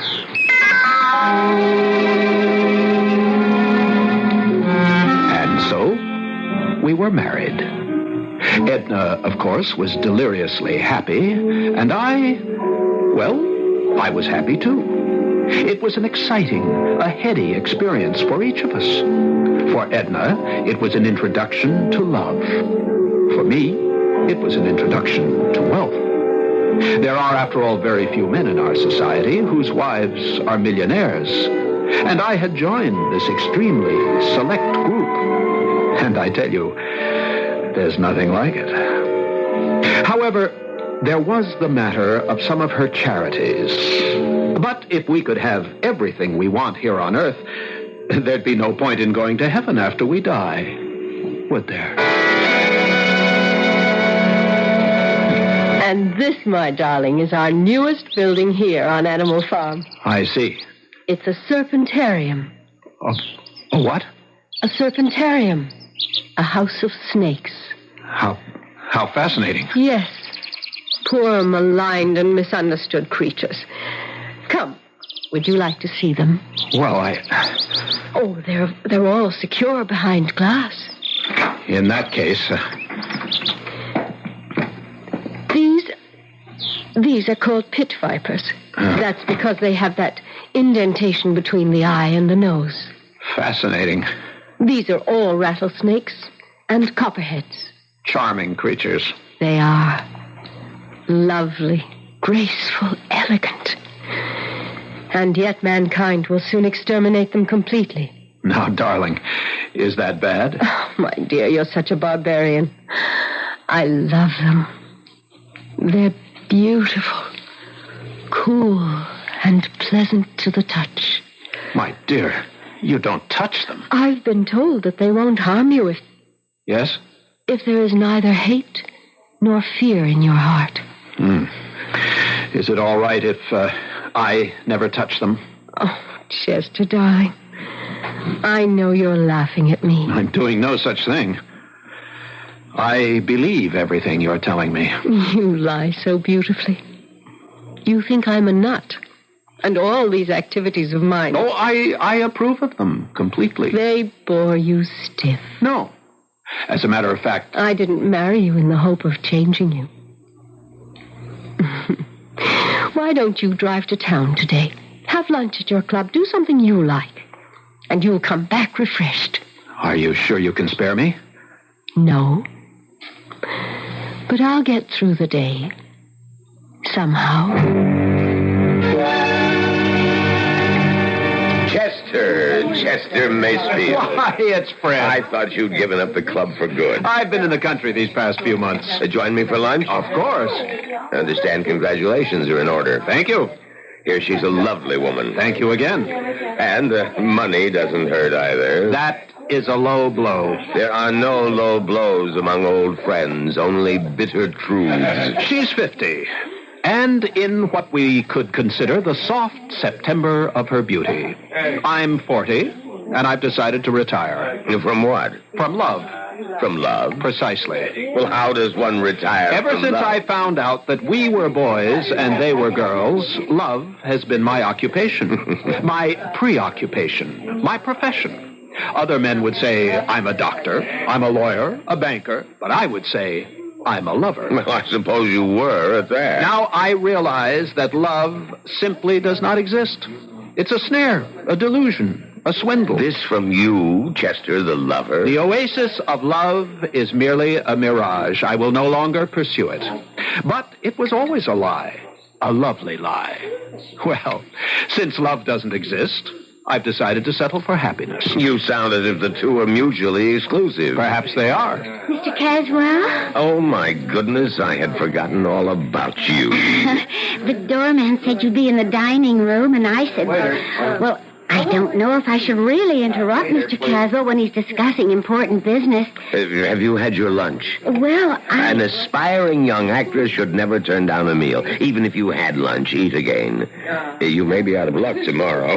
Oh, really, Mr. Caswell? You're so kind. Yes, I know. Chester, this is Sue Ellen Quackenbush. Mr. Macefield, Sue Ellen. Hello, Sue Ellen. Are you a theatrical producer, too, Mr. Mason? No, he can't do you any good at all. Turn it off, Sue Ellen. Oh, isn't he terrible, Mr. Mason? Her father saved my life before she was born, a couple of wars ago. Now this one wants to be an actress, so he sends her to see me. For old time's sake, can I do something? Well, he did save your life. Still, it's too much to ask in return. But you are a famous producer, Fred. Oh, what am I going to do with you, Sue Ellen? She's a lovely child, but she can't act for beans. I'm not a child. I'm 23. Let's order lunch. Now, what would you like, Sue Ellen? Well, what is this? Beef bourguignon. Did I pronounce that right? I took a year of French in high school. She looked up from the menu as she spoke, and her eyes met mine. And the very words I had spoken but a few moments before exploded in my brain. That sudden, stabbing shock of recognition when the heart is fatally, but oh so sweetly wounded by a woman's glance.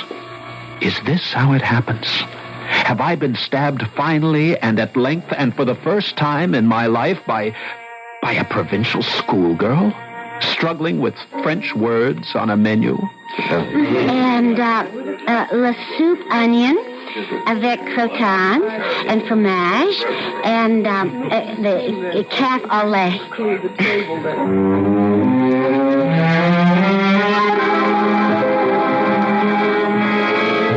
Well, I must say, this is an elegant apartment. I mean, it's like the movies. Is it yours? Oh, yes. That car and this place? Oh, you must be a very wealthy person, Mr. Macefield. Chester.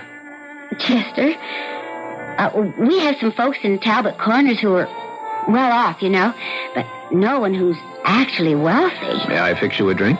Oh, you don't have to fix my drink. Just open a bottle of pop. Well, here we are. Yes, here we are. And isn't it just like a book? A simple girl from the country in this luxurious millionaire's apartment. It's like a movie I saw at the Ritz, where they had this... Sue Ellen. Yes? Please, shut up. Mr. Macefield. I have something to tell you. I love you. Mr. Macefield. Chester. Chester? I fell in love with you. The only way people can really fall in love. At first sight. Sue Ellen, please, now say something. I don't know what to say. Look at me. They'd never believe it back home. Sue Ellen at a loss for words. But this is, well, it's... I know. It's crazy. I'm twice your age. It's just... Don't say it's impossible. Well, no, it's It's just... what? I just don't know what it is. Because, well, you see, I also fell in love with you.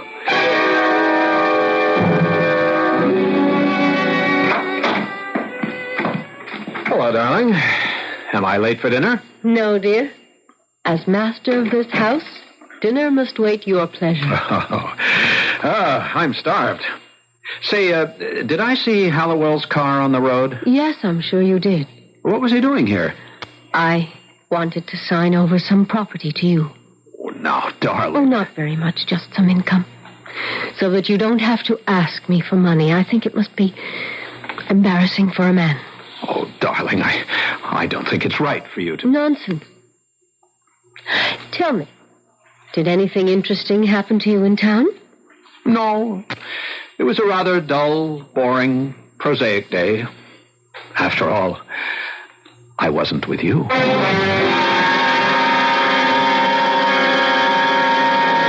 True, this may sound like the worst kind of male chauvinism, but could a man ask for a better deal? A young girl for excitement and romance. A mature woman for stability and financial independence. Sounds great. Looks good. But the problem with a structure of this kind is that the foundations rest on quicksand. Something will have to give when I return shortly with Act 2.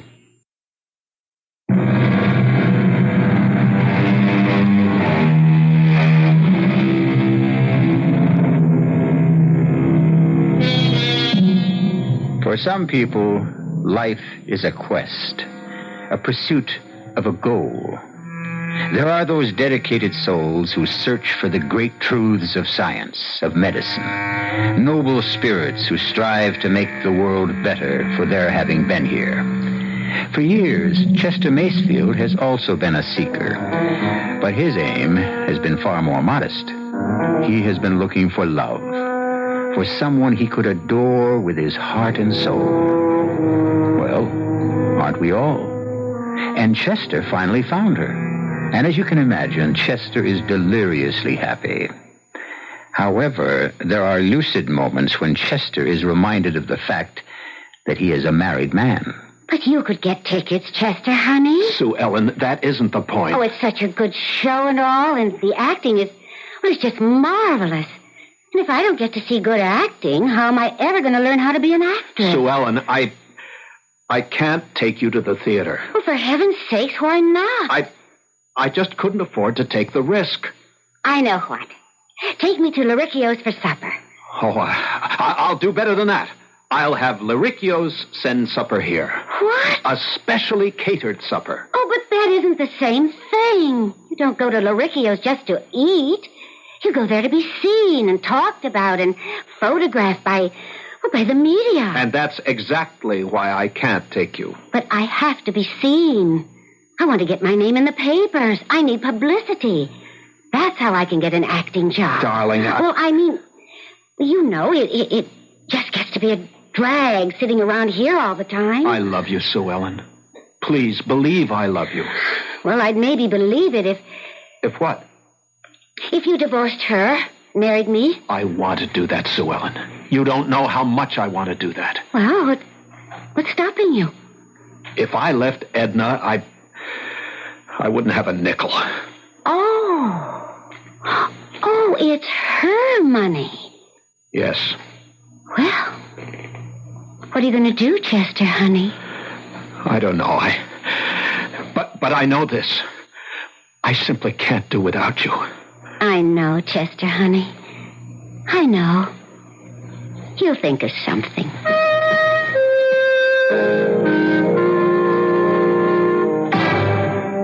Morning, Mr. Masefield. Oh, good morning, Arnold. Have you seen Mrs. Masefield? Yes, sir. She's over at, over at Snake House. Yes, thank you. Yes, sir. Sure goes for them snakes. I mean, I've been working for that woman, must be 20 years now.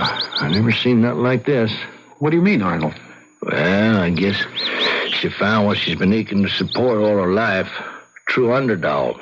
Genuine loser. Somebody nobody loves. That's a snake, hands down. Well, as you know, my wife is a most tender-hearted woman. Oh, she's a saint. I bless her. But, What's that? Well, I think you should talk to her. About what? Well, how could I put this? There's a big rattler. Well, they do come large, some of them, but he's just overgrown. Well, what about him? They ain't getting bit by a rattler, no peckneck, but it don't necessarily have to be fatal. You follow this? I can't say that I do. Well, on the other hand, this ugly critter's got fangs at least twice the normal length. One chew out of them and... But what does this have to do with... She's taking a fancy to this varmint. She says to me, oh, Arnold, he's so beautiful. If only I could pet him. So, well, maybe you better talk to her. Maybe I'd better. Yeah, well, after all, she's only a woman.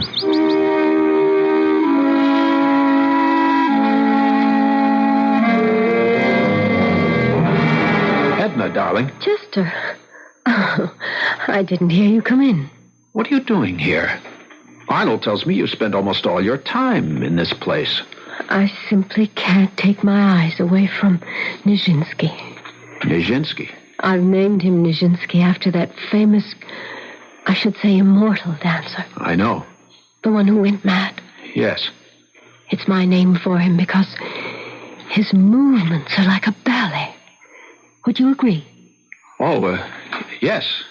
I've made Nijinsky the star of the Serpentarium. He has this huge cage, all to himself.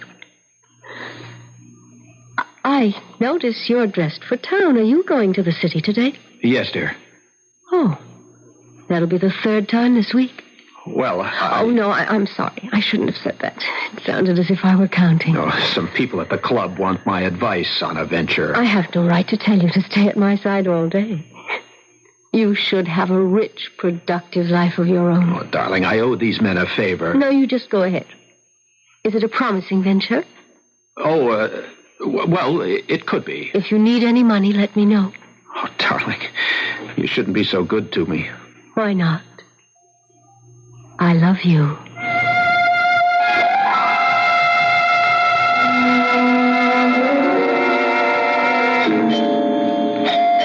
Come in, Angel. It's open. Darling. Oh, it's you. Chester. Well, of course, Chester. Oh, that's a stunning outfit. You didn't have to get all dressed up for me. Well, I couldn't very well call you at your home now. Could I? I mean, what could I have said? Well, why would you call me? Well, to tell you that I couldn't see you tonight. What do you mean you couldn't see me? Hey, baby, it's the man himself. Oh. Perry Wilson, I would like you to meet Mr. Chester Macefield. Oh, how do you do, sir? How do you do? Perry Wilson is the son of Angus Wilson, who's my dad's dearest, closest friend back home in Talbot Corners. Well, Perry and his mother and dad are here in town, and they want me to have dinner with them at the hotel. Sort of like old times at home. Isn't that right, Perry? Oh, yeah, dinner, and, afterwards we're going to play bridge. That's right. But you can't be my partner, Perry. You always get so mad when I forget which is trump. It's really only a game, and you make such an issue about it. I don't know where you get that flightiness from, Sue Ellen. You know, your folks are such serious people. Shall we be going? Mother and Dad, they like to be prompt. Yes, I know. Well, Perry, would you call your mother and Dad and say we're on the way? Oh, yeah, sure, of course. It's good thinking. Sue Ellen. I couldn't help this, Chester, honey. I must see you tonight. I'll wait for you here. Oh, but honey, I don't know. Please, darling. Oh, sweetie, it's going to be late. And I'm going to be tired and upset. Because the Wilsons always give me a pain. Especially Perry. He's so conceited. But, darling, We can be together tomorrow night. Tomorrow? Why, that's only just a few hours away. Sue Ellen, I love you. And I love you too, Chester.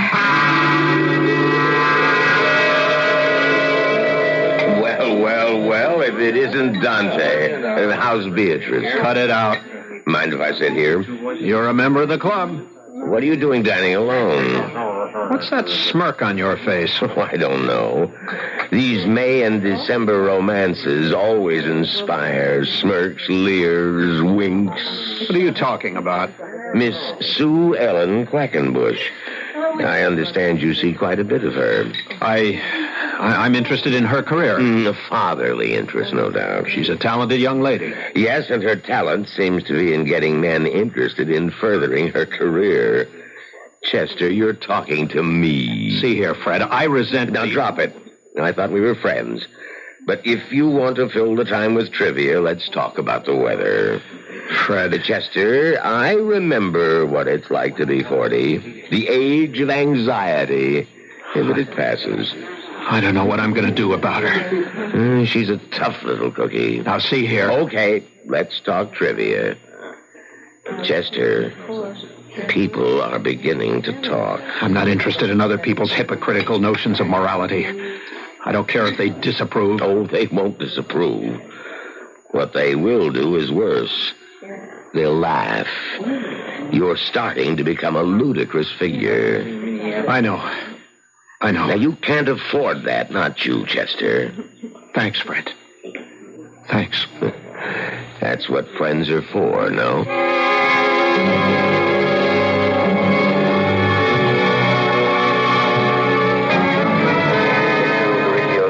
Darling?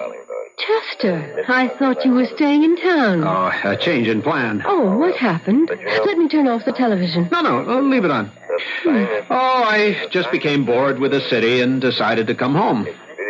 Tell me about your day. Oh, you'd only laugh at me. Tell me about yours. Oh, you'd only laugh at me. Well, I spent the day being hypnotized. Oh? By whom? By Nijinsky.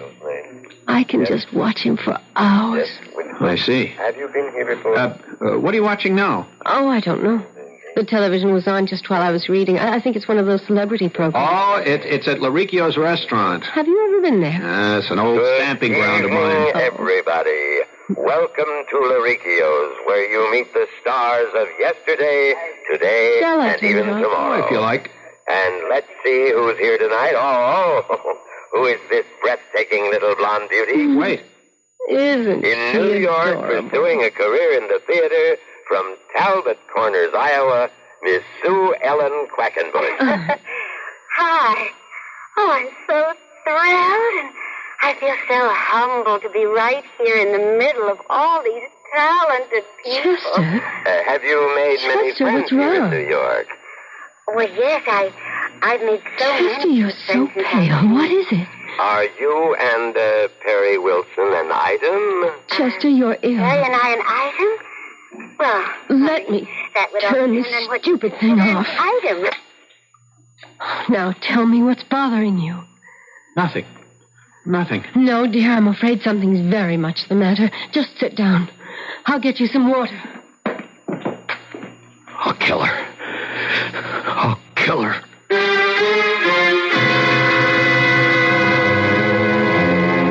They say there's no fool like an old fool. But still, Chester Macefield isn't that old. So how could he be that foolish? The answer probably lies in the fact that a fool in love is ageless, and therefore hopeless. Well, perhaps Chester will be less foolish when I return shortly with Act 3.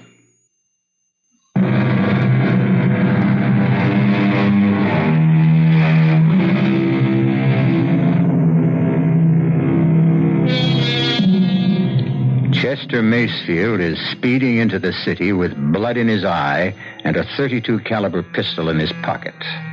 Chester Macefield, a man of the world, has been betrayed by a woman, a slip of a girl, barely out of her teens.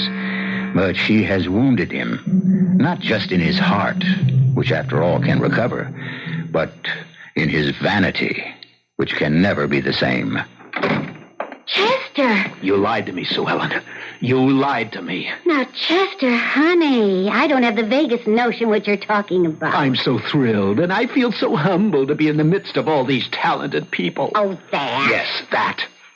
Well, honey, just what do you think you can do about it? I can kill you.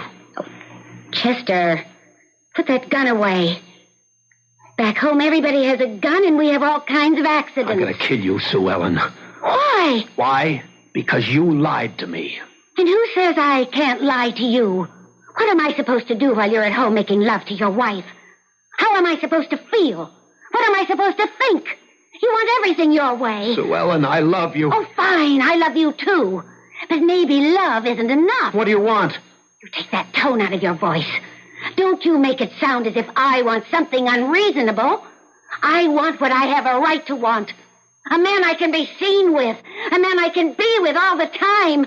I don't want a man who's ashamed of me. But I'm not ashamed. Then take me places. But you know I have a wife. Then choose between us. Sue Ellen. It's your problem. Wait for me. Why? What is going to happen? I don't know. I'll think of something. Please. Well, all right. All right. But I don't want to wait forever.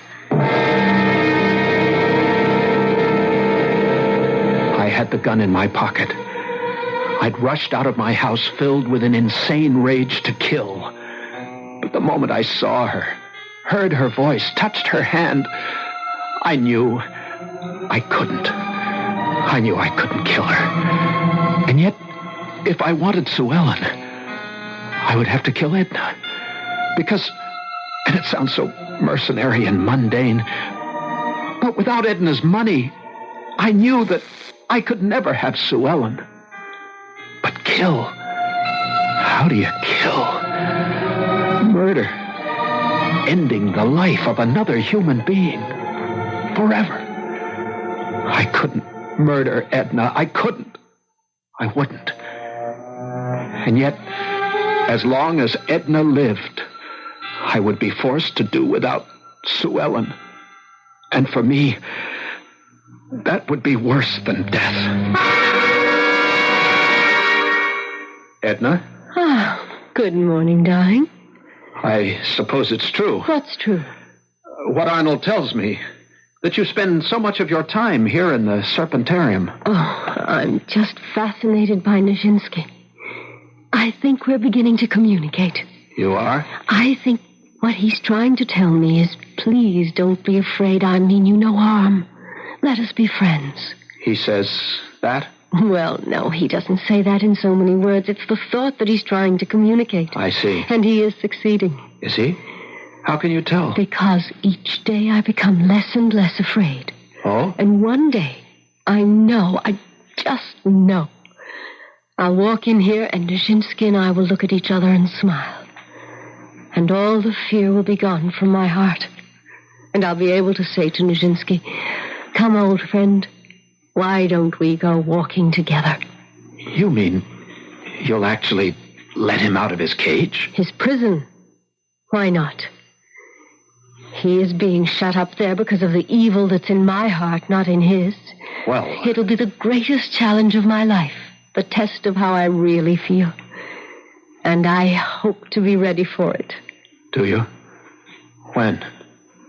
Why do you ask? Well, so that I will be able to lock you up in your room until the foolishness passes. I don't really know when. It could happen to me tomorrow, or next week, or next month, next year, or never. Oh, I shouldn't have said a word to you about it. Darling, I'm your husband, and I love you. And I love you. But two people can never completely become one. There's always a tiny secret place in the heart that, well, that's my tiny secret place.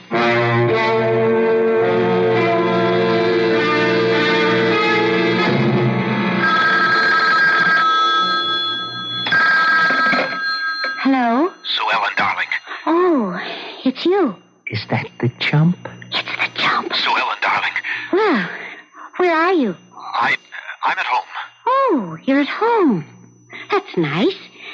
What have you got to say to me? Hang up on him. He pays the rent, remember? I just wanted to tell you, things will be looking up very soon. That's what you said last night. I know. And the night before?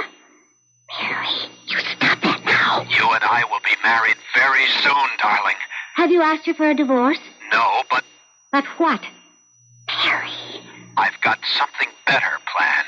What could be better? Now, just be patient. How long am I supposed to be patient? Just a little while longer. And what do I do in the meanwhile? Sit around all alone every night? Perry, you're terrible. Sue Ellen, I love you. I need you. Soon, I'll be able to give you everything your heart has ever desired. Tell me you love me. Honey, you know I love you. I have to know that. I have to be sure of that. And now I see what I have to do. Goodbye, darling. I'll be with you soon. Very soon. And I'll be free. Chester? He hung up. Well, let's see, baby. Where were we? Darling, would you mind terribly if I went into the city this evening? Of course not, dear. It's these same people at the club. You know, the ones I told you about. Oh, yes. For some reason, I can't imagine why, they seem to think I have a knowledge of land values. Well, Chester, you are a very capable person. Oh, well, this thing may run late, so don't wait up for me. I will. I always feel, well, incomplete unless you're in the house with me. I'll always remember how she looked. She was almost pretty when she had that shy smile on her face. But would it be murder? If all I did was help her to kill herself? She had this insane affinity for a lethally poisonous snake. Sooner or later, she would release him from his cage in the mad delusion that he was her dear friend.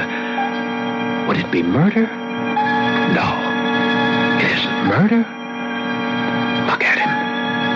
This enormous monster coiled in his cage, sleeping.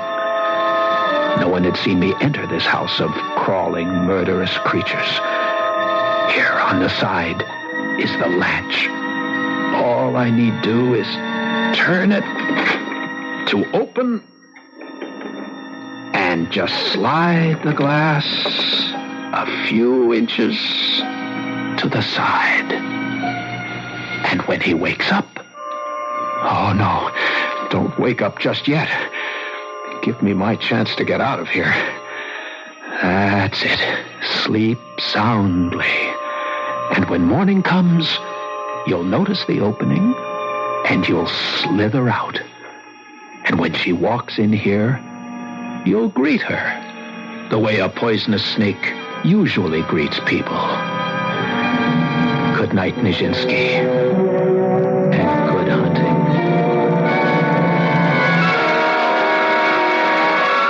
Honey? Mm-hmm. Maybe I better leave?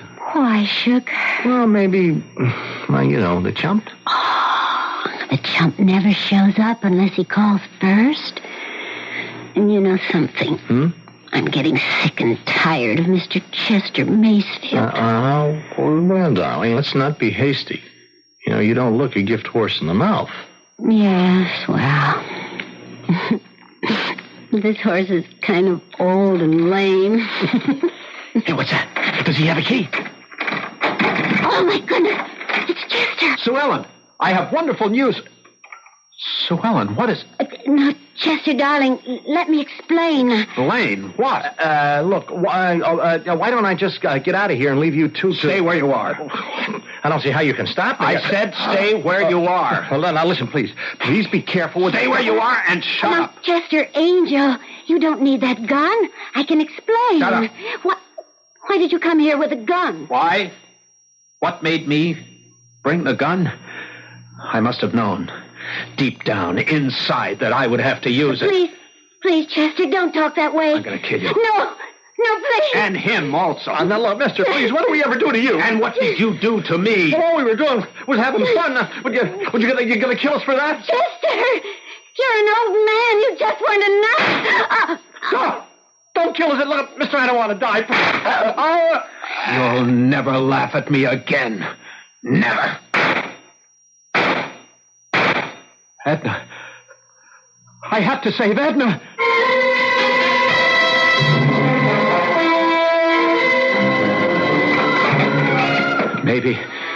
Maybe he's still asleep. Maybe he's still in his cage.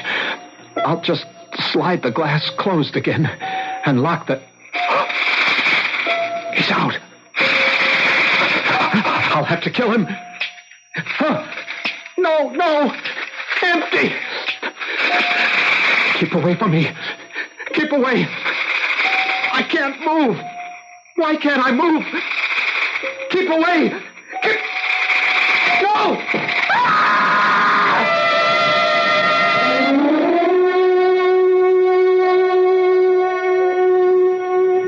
I'm sorry, Miss Macefield. Thank you, Arnold. I don't understand what he was doing inside here. Latch the cage was open. Yes. Why did he let Nijinsky out? It's my fault. Your fault? Well, why'd you say that? I must have given him the idea. Maybe he wanted to show me that he would do it first. Uh-huh. He was becoming interested in animals. Toward the end, he had become a much more gentle person. But Nijinsky shouldn't have been able to kill him. How could he miss with those lethal fangs? Miss Macefield, I gotta make a confession. When I heard you talk one day, pet Nijinsky, you scared me so much that, I had the vet sneak in here and remove his poison sacs. Well, then, why did Mr. Macefield die? Well, I guess that's something we'll never know.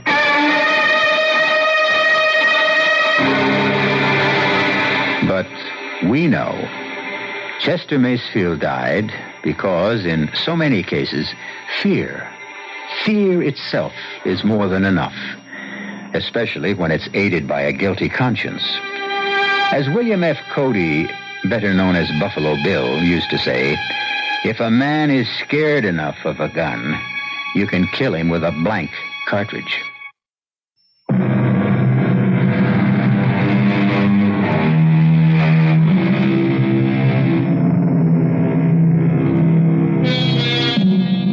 There are many lessons that we may learn from our little morality play, and one of them teaches us that a man who falls in love with a girl who is half his age can only please her half as much, even if he tries twice as hard.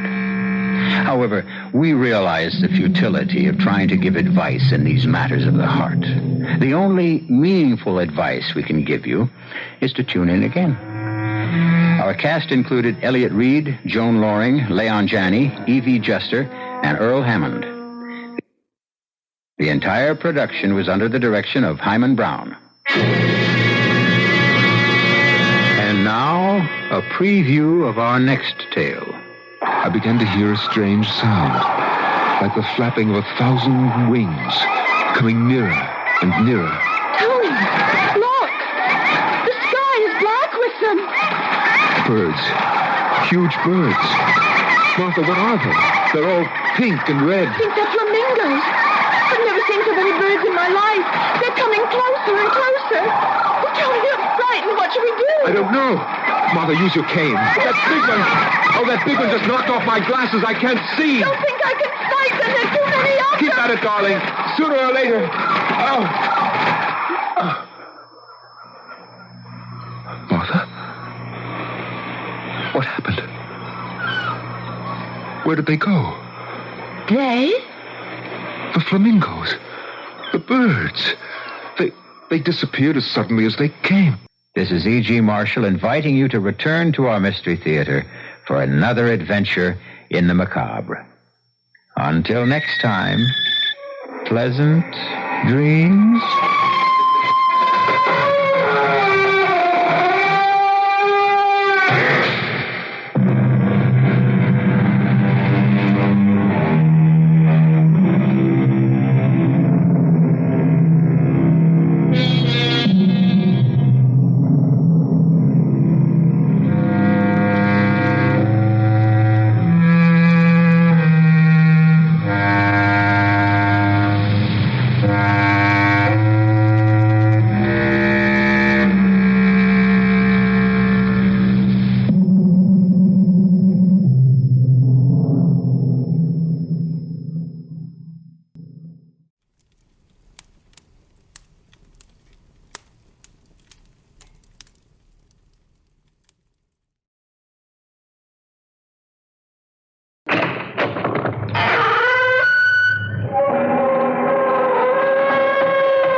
I'm E.G. Marshall, and I'm ready, if you are, for another mysterious voyage through the shadowy mist of imagination. You ask, what is the world? And most people will answer, the earth, the universe. But isn't it true that for most people, the real world is a certain house on a definite street in a particular town? And for most people, doesn't the real world consist of perhaps, say, 50 or 100 or so faces? And isn't everything and everyone else just a name in a newspaper, an image on a screen, a voice speaking from a small box? Close your eyes, stop up your ears, and there is no world. I have something to tell you, Harry. Yes? You have just become the most powerful man in the world. Me? Yes, you. You, Harry Cohen. You have just become more powerful than any dictator, king, or czar. Mightier than any general, emperor, or president. Are you sure you feel all right? Listen, and that terrible storm outside. Yes? You can end it by saying just one word. Say yes, and the storm will be over. You can't be serious. Try it. Say yes, and see what happens. All right. No, not all right. Yes. Yes. What did I do? What did I do?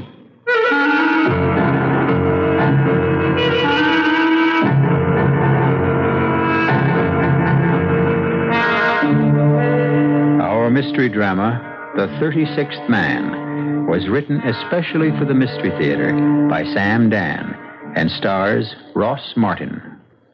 I'll be back shortly with Act One.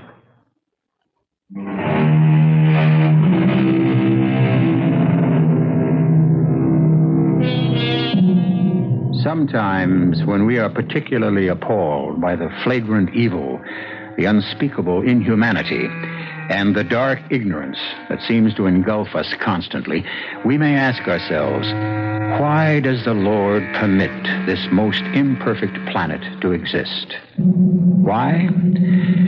Perhaps the answer is written in the old Hebrew legend, which tells us that there are, in every generation, 36 human beings whose lives are completely without blemish. And it is for their sake that the Lord allows the world to continue. And since the Hebrew letters Lamed and Vav form the symbols for the number 36, these persons are called Lamed Vovniks. And so long as there will always be 36 of these saintly people in each generation, the world shall not be lost. Our tale begins in the opening years of the 1900s, down in the Lower East Side of New York City, in a tiny candy store. Harry! Where are you? Harry? Ruth? I was down in the cellar. Oh, you were down in the cellar. I was putting away the empty bottles. Mm-hmm. And while you're downstairs, anybody could come in and walk away with the whole store. Oh, Ruth, the people in this neighborhood are honest. Is that why we're always short newspapers? Well, maybe when we count them, we don't add right. And the candy bars disappear off the counter by magic, huh? Well, you know, sometimes it could be our mistake. Oh, please, give me a You know, rest. the truth is the eye, the human eye, it very often deceives a person. Sometimes you think you see that's something... enough. Ruth, are you angry? Who, me? Angry? What would I have to be angry about? I'm just trying to explain Don't. Whatever you say, it'll be wrong. And I'll lose my temper. I don't want to do that. So just keep quiet. I know how much you hate this place, Ruth. If you want, I can stay here by myself. Oh, sure. I don't want you to come in afternoons anymore. After all, why shouldn't you be free? Uh-huh. Thank you. Thank you so much for my wonderful freedom. Mr. Enrico Caruso and Miss Nellie Melba are singing at the Metropolitan Opera. Now I'm free to use our box seat. Oh, Ruth, I wish I could afford something. And afterwards, I'll be free to join Mr. Diamond Jim Brady and Miss Lillian Russell for supper at Rector's. Please, Ruth. Don't just stand there. Bring in the newspapers, will you? Why? Can't you hear why? But the sun was shining so brightly just a minute ago. It's a storm. Hurry before we lose all the papers. Yes, you're right. I'm going. Here, hand them to me. Why such a storm all of a sudden? The door. Shut the door. Oh. Look at these papers. What's the matter? Look at the comic pages. Oh. Half of them torn. Dirty finger marks everywhere. Now, how can we sell? Did you let the kids read the funny papers again? Well... Did you? Oh, but Ruth, most of these children can't afford to buy a newspaper. Who do you think you are? Mr. Andrew Carnegie? Now, how many times do I have to tell you we're not running a free public library? No, Get your head out of the clouds. Ruth, please. Now, you can't give away a whole quart of milk in a 5-cent malt. I know that. So if you know, why do you do it? These children are so poor. Nobody's as poor as we are. Kids shouldn't grow up without a piece of candy now and then, a toy, a funny paper. What? If you could only hear how the kids laugh when they look at the funny pages. Where do you get this from, this sickness? They're so happy you don't even notice how thin, how scrawny they are. Craziness. It doesn't run in your family. Your brothers are sensible. They're rich, important. Ruth, everything will be all right. Pick the lemon. You'll see. Where are you going? In the back. To look through the bills. I don't know why. There's no money to pay them. Yeah. It isn't easy, is it? No. Oh, I'm sorry. I didn't hear anyone come in. Hello, Harry. You say my name as if you know me. I've been looking for you, Harry. Why would anybody be looking for me? After all, who am I? It's been such a long trip, and I'm so tired. Well, here, please, sit down. Huh? Can I offer you a little something? Milk or something? Let me look at you, Harry. You're very pale. You're trembling. Mister, are you sick? Let me see if what they said about you is true. There's a doctor just up the block. I think it's true. He doesn't charge much. If you don't have enough money, maybe I can help, all right? I'm very old, Harry. My time is up. Oh, what kind of talk? I'll take you to this doctor. But I can't leave this world until I find somebody to take my place. Do you understand? Poor old man. What's troubling you? Harry, just tell me, assure me that you'll always be just the way you are right now. Tell me, you must. Will you take my place? See, who are you? Harry, you have to chew the fat with every old bum that walks in. The syrup jars have to be washed. Yes, Ruth, I'll do it. And you, Mr. Bum, this is no flop house. On your way. Oh. Who are you? I'm one of the 36. The 36? There must always be 36 of us, or the world is lost, comes to an end. You sit here. It'll only take a minute. I'll get the doctor. Each of us, before he dies, must name the man to succeed him. I choose you. Now, here, first, you drink this, huh? You look very... Do you accept? You must try to be calm. Because I'm dying and I have no successor. The world is ending. Here and now, the world is ending. Oh, no. Everything's all right. I tell you, the world is ending. Look outside. Have you ever seen a storm like this? Have you? It will destroy the whole world. This excitement, it's not good for you. The world, it's lost unless there is a new 36th man. Take my place. You must do it quickly. Quickly before Don't get up. Don't try to get up, please. Say yes, Harry. Say yes. And suddenly there is an end to thunder and lightning, the wind.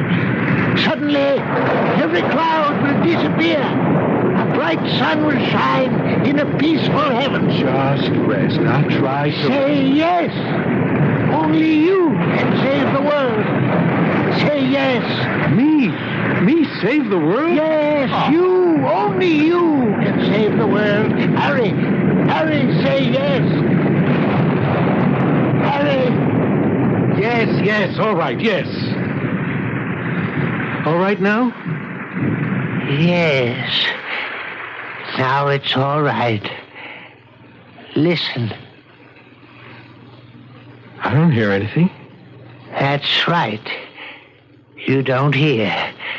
The storm that was sent to destroy the world stopped in its tracks because of you. Stopped because you just became the 36th man. Fine. Now, let me take you to the doctor. We must always be 36. And you must never change. Before I die, I have the power to grant my successor one request. Ask for anything. Ask. What? What do you really want in this world? Oh, I would want for people to have enough. No. This must be for yourself. What would you really want? What I'd really want, if it could somehow be arranged, it would be wonderful. If my wife, Ruth, well, if she just understood me a little better. Is it all right to ask for that? That's all you want? That's really all I want. Then one day she shall. One day, when you least expect it, she will suddenly understand you. Now, goodbye, Harry. I must leave. Oh, but look at you. You can't even walk. One need not be able to walk in order to leave this world. Here, lean on me. Ruth, quick, help me. Ruth. Goodbye, Lamed Vovnik. Goodbye.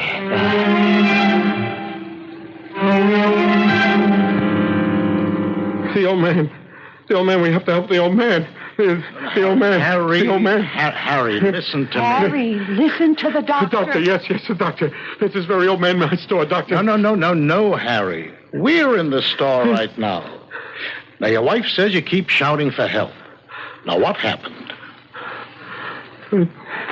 There was an old man here. What old man? He fell to the floor. He said he was dying. I yelled for you to help me, but... There was no old man. Well, you saw him. I saw him? Yes, you saw him. You asked him to leave the store. When was this? When?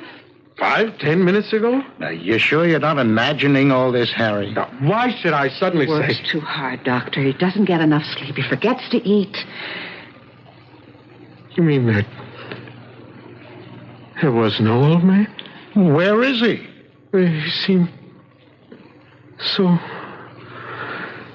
just like a real person. We talked to each other, and he just fell dead on the floor. If he fell dead, Harry, where is he? Doctor, did you ever hear of the Lamed-Vovniks? Yes. The old man said he was a Lamed-Vovnik. Oh, the old man again. That he had chosen me as his successor. Harry, it was a hallucination. You thought you saw him. Oh, no. I saw him. He was real. To you? He was in that chair. He was real. He was in your mind. There are new things, Harry. An entirely new dimension of the mind is being opened, explored. I wonder what that Dr. Freud would say. Who? There's a Dr. Freud in Vienna. Something new. He's what they call a mind doctor. I wonder what he would say about your old man. What could he say? He's never seen him. I think I'll write to this Dr. Freud. He's involved with everything that happens inside the mind. But the old man wasn't inside my mind. He was inside the store. No, Harry. I know what I saw. What are you arguing with the doctor? You can't even run your own business. You're trying to tell him all about his. Look, all I'm trying to say... Never mind what you say. Does the doctor say there was no old man? Yes, but Then there was no old man. And that's the end of it.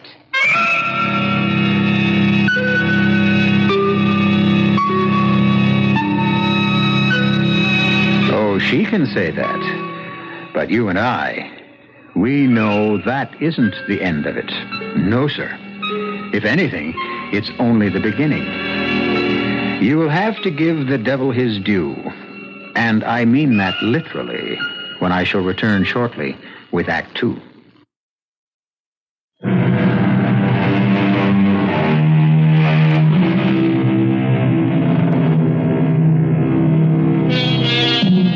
The old Jewish legend tells us that the Lord allows this sinful world to exist so long as there are 36 saintly souls in each generation. And they are known as Lamed Vovniks. Harry Cohen, a very kind, very humble little shopkeeper on the Lower East Side of New York City, has just succeeded a dying member of the group, thus keeping the roster at the required 36. Ruth, his wife, refuses to take Harry seriously. However, there's always a first time for everything. And right now, Harry is about to be taken very seriously indeed by, well, since you would never guess, I'll come right out with it. The devil. You don't believe it? I can prove it. The very next voice you'll hear will be Satan himself. Yes? Who? I suppose you might just as well let her come in. Prince? Don't use that irritating title. Well, I can't very well call you the king of the universe. You're only the Prince of Darkness. So far. Your district captain in New York hears that the newest Lamed Vovnik is in his territory. So? Well, it might present you with a quick way to destroy the world. There is no quick way. Slow and steady is how to go. Now, in 8 or 10 years, I'm arranging for a war. There have always been wars. But this will be a world war. Oh, you've had those before. But not with these weapons. Oh, the weapons they'll have this time. Now, in about a year, there's going to be an invention called the aeroplane. A machine that flies through the sky. You can drop bombs from it. Destroy entire cities. I'm going to let them invent weapons so awful that one man will be able to... That's always been your problem. What problem? You're gadget happy. Now, I have a simple plan whereby you can destroy the world this very afternoon. You have? The newest Lamed Vovnik. Yes. Just help him fall from grace, as it were. Impossible. No one has ever been able to get a Lamed Vovnik. You never asked me to help. Your specialty is wasted. They're mostly elderly men. Long ago, they abandoned the pursuit of earthly pleasure. Or maybe it abandoned them. This new one is young. Young? I even think he's handsome. Oh, well. This places everything in a brand new perspective. Are you seducing anybody important these days? Oh, a couple of kings, a few presidents, some generals. Let's go after this one. What's his name again? Harry Cohen.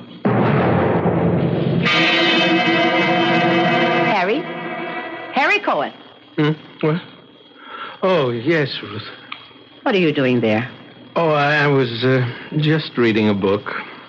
Oh, that's wonderful. Oh, yes, Ruth, it is wonderful. It's a book about bees. Bees. This is a new affliction. Shows how bees talk to each other. Bees talk by the way they dance around each other. You may just think it's aimless, buzzing around without rhyme or reason, but every motion means something. And while you've got your nose buried in that book, anybody can come in and walk off with the whole store. Oh, no, Ruth. I was watching. Listen. I have to go see my brother. Oh. All right. Say hello to him from me. Oh, no. The very mention of your name gives him indigestion. Now, just tell me, can I trust you not to give away the store while I'm gone? Oh, Ruth. No. Don't answer. I'll just have to pray for a miracle. Ruth.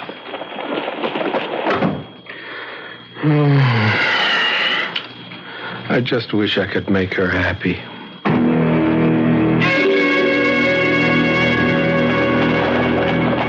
There it is, Lilith, my dear. The shop of Harry Cohen. You gonna hang around for the kill, Prince? I still say you're not going about it in the right way. Tell you what you do, Prince. You go get yourself an umbrella. 'Cause in 5 minutes, there's gonna be the biggest storm in the history of the world. I hope so.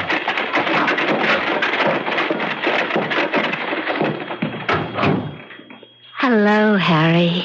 Yes? What can I do for you? Did anyone ever tell you how handsome you are? No. Well, you just listen to Mama, Harry, baby. Well, they never told me because it isn't true. I mean, why should people tell me I'm handsome? As my father used to say, his face is not his fortune. You just come here, Harry, honey. Listen, I'm afraid I don't know your name. Lily, honey. Lily. Mm-hmm. I don't have very much money. Money? No. Oh, sweetie, who said anything about money? But maybe I can help you. Help me? Yes. If you need a few dollars so that you can... So that you can... So I can what? So that you can... Quit. Quit? Quit this terrible life you lead. Oh, just wait a minute, Harry. Lily, I don't judge people. After all, which person has the right? All we can do is help one another, right? I mean, say, who do you think you're talking to? I know who I'm talking to. A child of misfortune, a child of sorrow. Oh, now listen, But it's not Harry. your fault. Something tells me it's not your fault. Harry, just... Maybe you didn't have parents. Harry, relax. Maybe there was no one to love you, no one to teach you. Oh, why not enjoy life, Harry? Yes, exactly. Life is so short. What better way to enjoy it than by helping another human being? Harry, we could have such a good time, you and me. Here, a few dollars. It's not much, but it's all I have. You take it. Harry, you're not listening. First, wash all the paint and powder off your face, and then buy yourself some nice clothes and get yourself a job. A job? There's a factory right down the street. They make shirtwaists. Harry, let me explain They something. always need girls. Harry, that's not what I It had can in change mind. your whole life. You'll feel better. No. Here, take the money. Get a new start. No. Are you afraid to break with the past?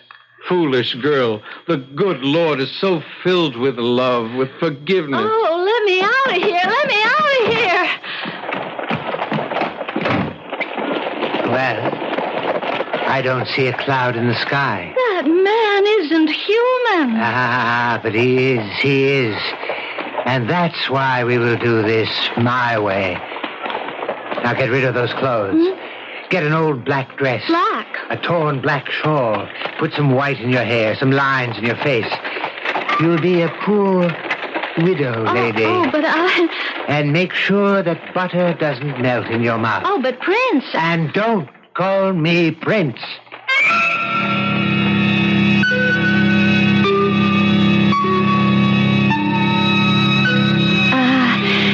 Excuse me. Oh, I'm sorry. I didn't see you. How much for these candies? Those? They're 2 for a penny. Oh, well, I would need 4 because there's Joey and Sarah and Tessie and Benny and, never, thank you. Don't you want the candy? Well, no, because I can only spare 1 penny. You see, otherwise I won't be able to buy milk. You mean you can't spare a penny for candy? Well, not this week. Here. You take this. Oh, no. Now take Oh, it. no. Why not? Well, because it's charity, and Charity, what a beautiful word. It really means love, you know. It's what people should do for each other. Oh, I'm sorry, sir. I have my pride. But you have 4 little children. Shouldn't each of them have a piece of candy? No, not unless I could afford it. Why should they pay for your pride? Huh? Now take it. Come on, just take it. Well... You're new. I haven't seen you before. Well, I just moved across the street, top floor. Oh, what's that book on the counter? It looks familiar. Oh, do you read? Well, no, my husband did, before he died. Ah, it's a book on philosophy. Oh, yes, that sounds like what he used to read. He must have been an educated man. Oh, yes, he was a man like you, very kind, very intelligent. Oh, he would come home from work at night and he would read to me from the philosophy book. Oh, that's what I miss so much. Well, bye. Goodbye.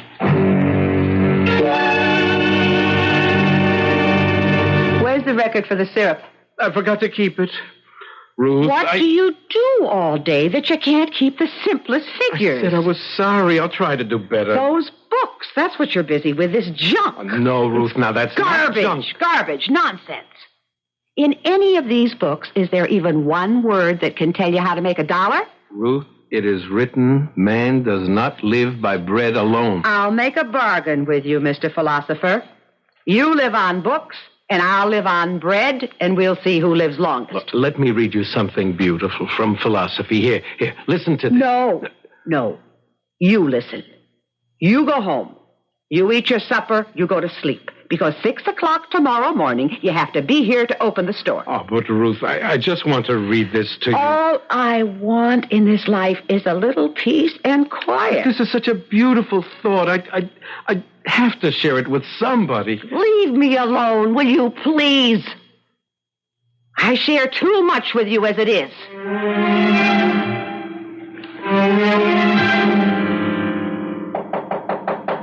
Just a minute. Good evening. Oh, well, good evening. I brought a bottle of milk for your children. Oh, you're so kind. Well, it's nothing. No, it's everything. And there's this paragraph in a book of philosophy that I'd like to read to you. Oh, well. Oh, won't you come in? Won't you come in? Never did so devious a spider speak such honeyed words to so an unsuspecting a fly. And the battle is on. The ceaseless, the eternal battle between the forces of good and evil. I'll be back shortly with Act 3.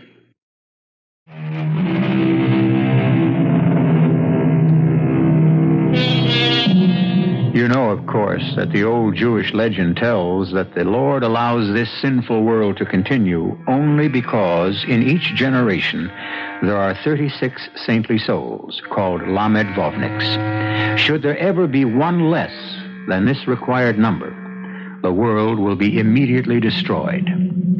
Satan, unfortunately, is also aware of the situation, and he has sent Lilith, the seductress, to work her evil charms. The fate of the world hangs on the outcome of the next scene. Won't you, come in? Oh, thank you. My children are asleep.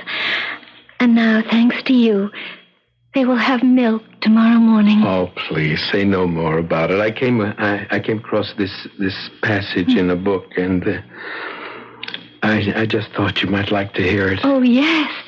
Oh, yes. This is what I miss most. Just talking. Having my husband read to me, explain to me. Your wife, she must be a fortunate woman to have a man like you. Well... To have a philosopher, a sage for a husband.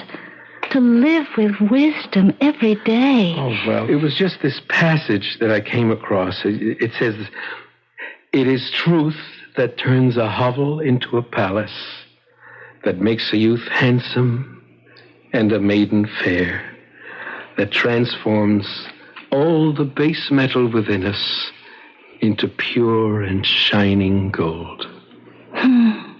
Yes. And there's more than the truth we know.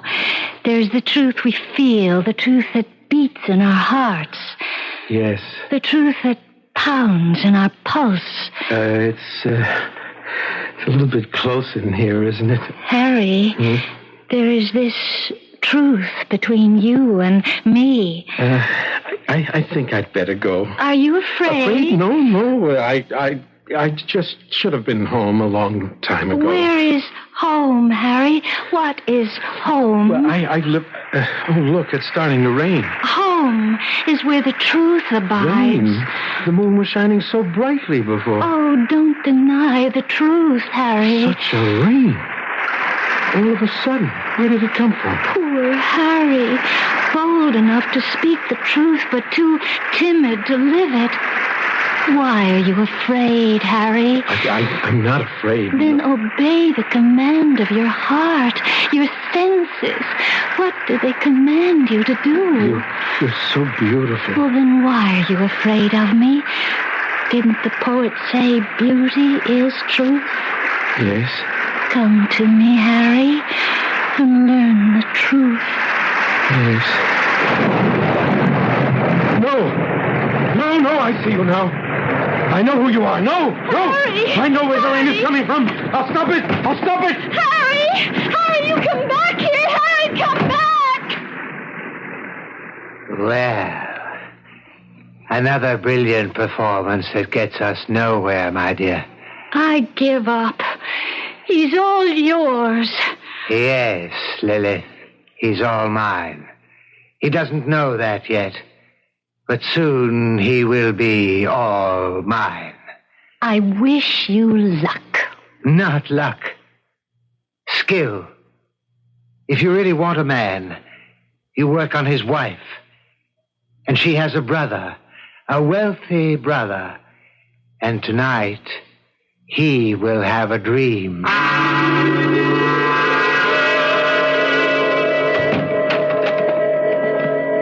Ruth?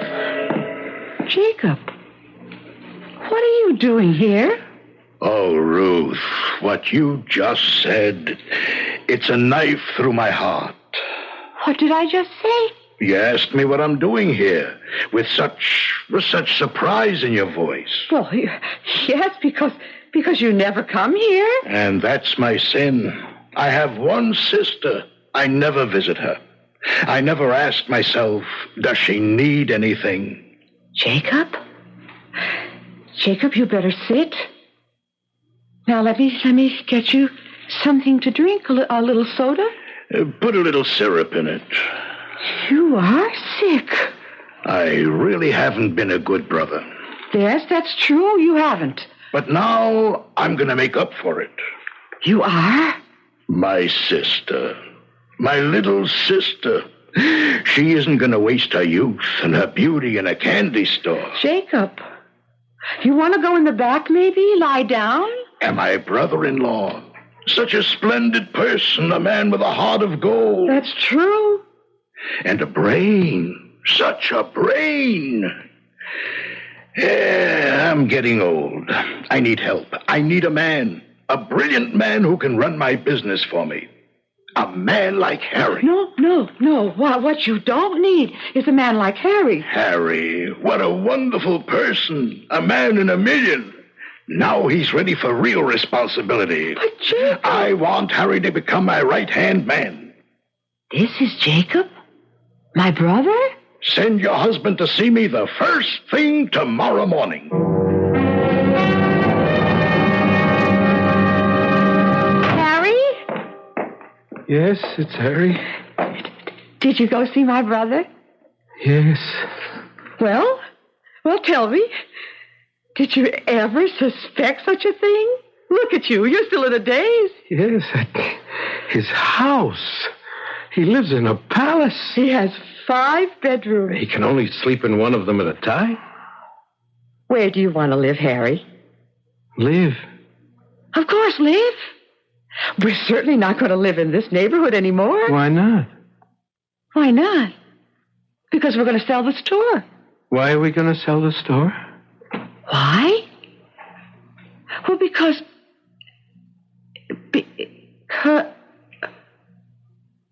Harry, what did you and Jacob talk about?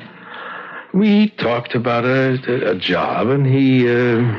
And what happened? What happened? Well, the way it ended, he threw me out of the house. What? He lost his temper. What did you do? I didn't do anything. What did you say? I didn't say anything. You know Jacob. He has a very strong temper. Harry, tell me. Everything. Start at the beginning. Well, when I got there, he was already angry. Why? Because I was late.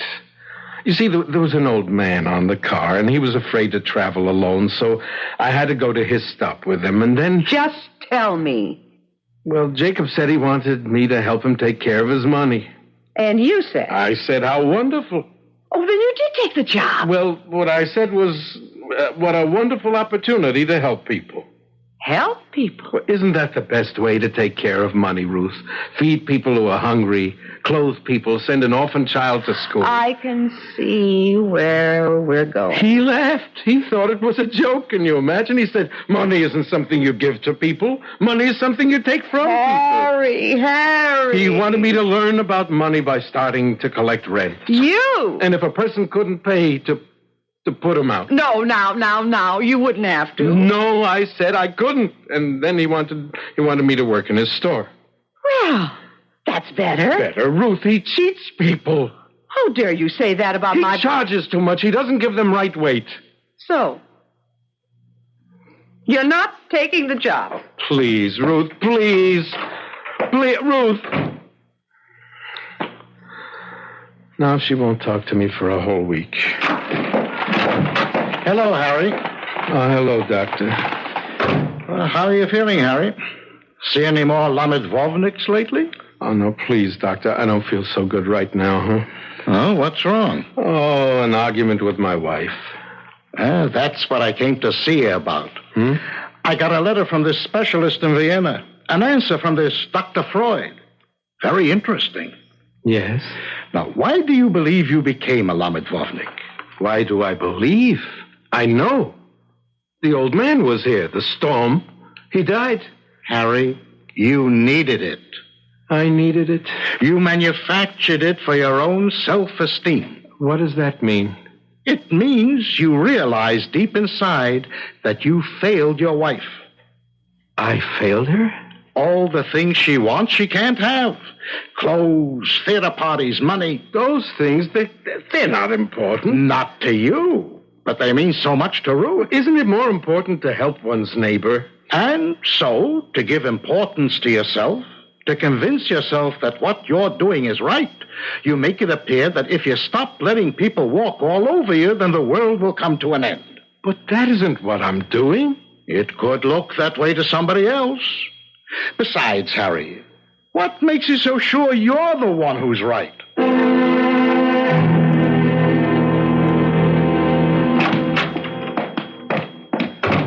Hello, Ruth. Ruth, please talk to me. Ruth? Why are you handing me this piece of paper? Oh, I see. Harry, I will not talk to you until you go to work for my brother and take your head out of the clouds. All right, Ruth? I'm going. What? Tomorrow morning, I'm going. Harry, you don't mean it? Yes, I mean it. Oh, Harry. Oh, we'll be so happy. Keep saying, who am I to judge? And yet I judge constantly. Where's it written that I, Harry Cohn, must starve on a crust, freeze in a cellar? I've spent the first part of my life giving. I'll spend the rest of it taking. Harry, what's the matter with you? Nothing's the matter. No, you won't fool me. The world isn't ending. Harry, what's the matter with your face? My face. It's so hard. Why do you look look so mean. I don't like that look. I've stopped fooling myself, that's all. What arrogance. To think I'm one of the Lord's chosen. Rage and howl, I don't believe you. The world will go on. I won't wait until tomorrow. I'll go to him now. The sooner the better. He's a fool. He thinks he knows how to make money. He knows how to sweat pennies from the poor. I'll teach him tricks he never dreamed of. Harry, no. No, what? You want money, furs, jewels? An emperor's wife will be a bigger woman beside you. Don't go. You think I'm afraid of that storm? Let go of me. Let go. No. I don't want you to go. You what? I don't like you this way. I don't want you this way. Oh, Harry. Why do I make you so miserable? Ruth. Why do I want to change you? I love you.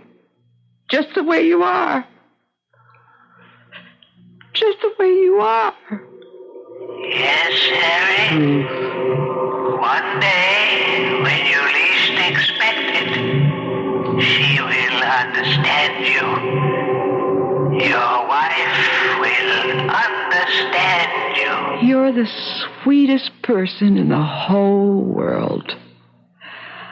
I don't care if you're not rich, if you're not important.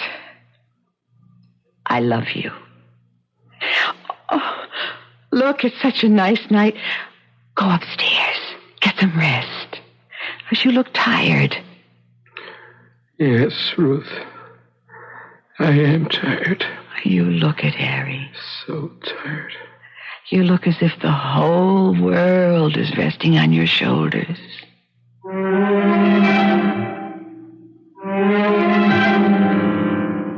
And according to what is written in one of the old legends, the world is resting on Harry's shoulders.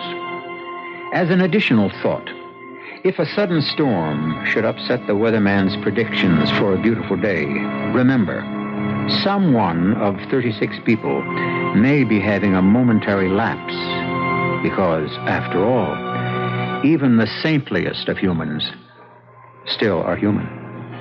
I'll be back shortly.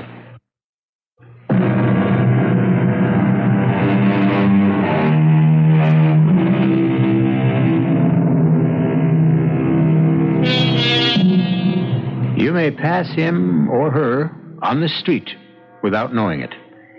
You may look at some insignificant, retiring, unimportant person and never know that he, assisted by 35 others, holds your fate, your life, your world. We think the world is saved by the strong, the mighty, the powerful. But no, they can't save it. They can only destroy it. Remember, it is the meek who not only inherit the earth, but maintain it as well. Our cast included Ross Martin, Ann Petoniak, Robert Harris, Carol Teitel, and Robert Dryden. The entire production was under the direction of Hyman Brown. And now, a preview of our next tale. Every cop in this city is looking for you, top dog. Dave, don't bait him. That's okay, lady. I know it. You really shoot Mrs. Schofield? She caught me going through her apartment. You shoot an old woman in cold blood? Well, she seen me, didn't she? No.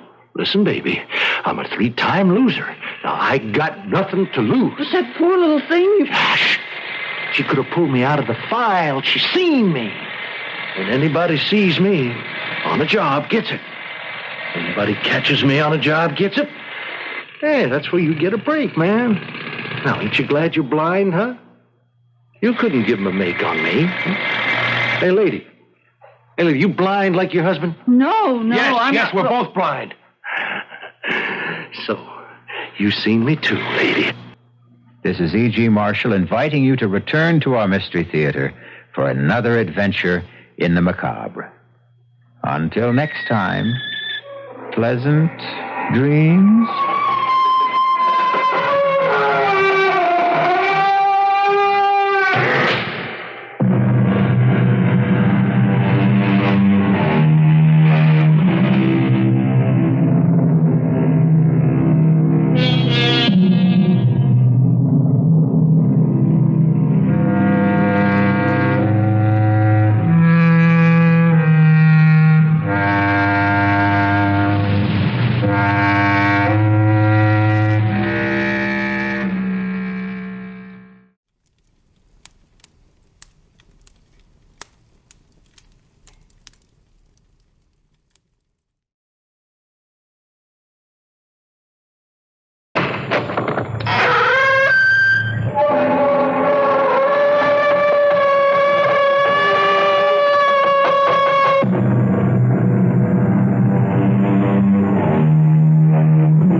I'm E.G. Marshall.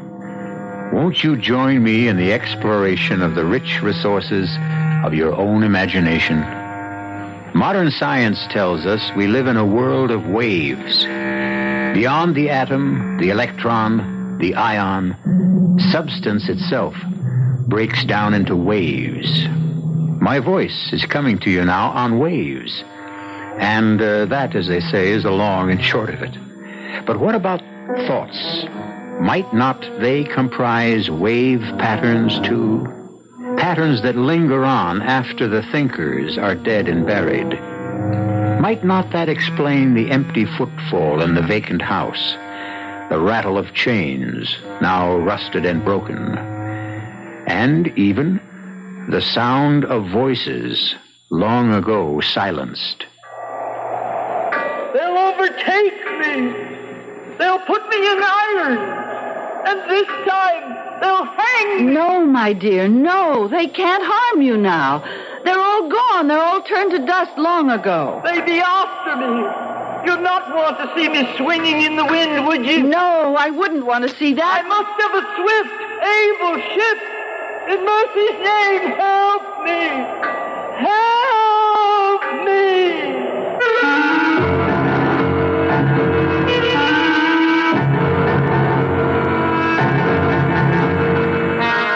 Our mystery drama, The Strange Voyage of the Lady D, was written especially for the Mystery Theater by Mary Jane Higby and stars Paul Hecht and Augusta Dabney. I'll be back shortly with Act One.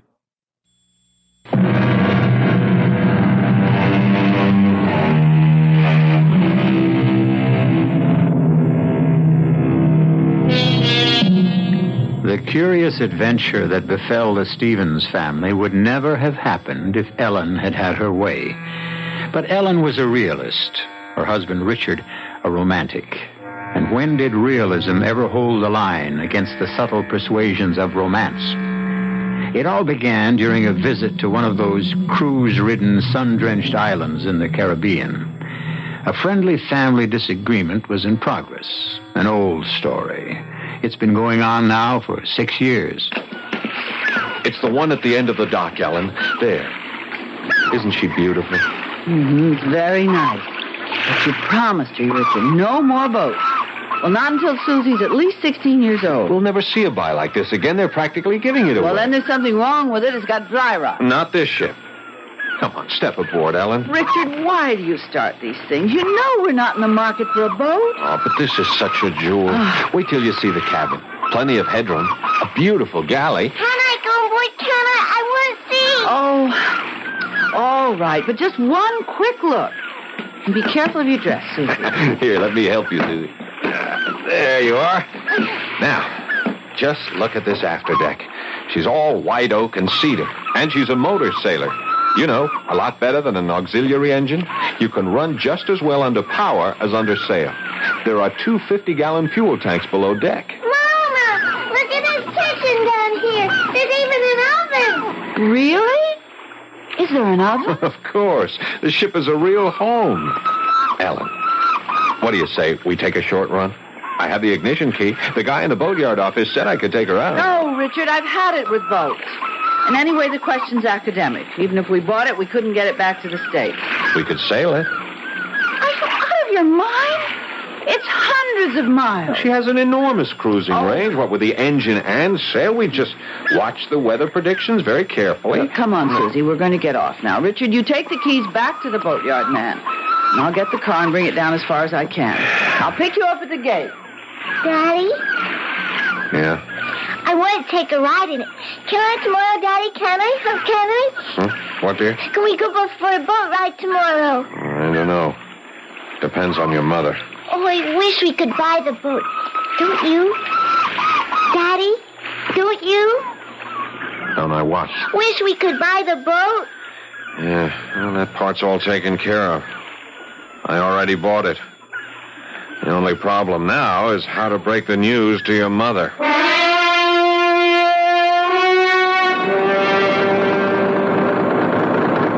Now, Ellen, you have to admit, this is the life. Look at that sea. It's like glass. It's too calm. I don't like the gray mistiness that's settling over everything. I won't feel good until we sight land again. Oh, it won't be long now. We were clipping right along when we had the sails up. See, that's the advantage of a motor sailor.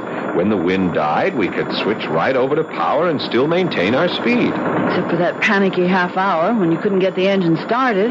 Just a little corrosion around the points. Bit of sandpaper fixed that. Here, Ellen, why don't you take over the wheel, huh? I want to go and look at the chart.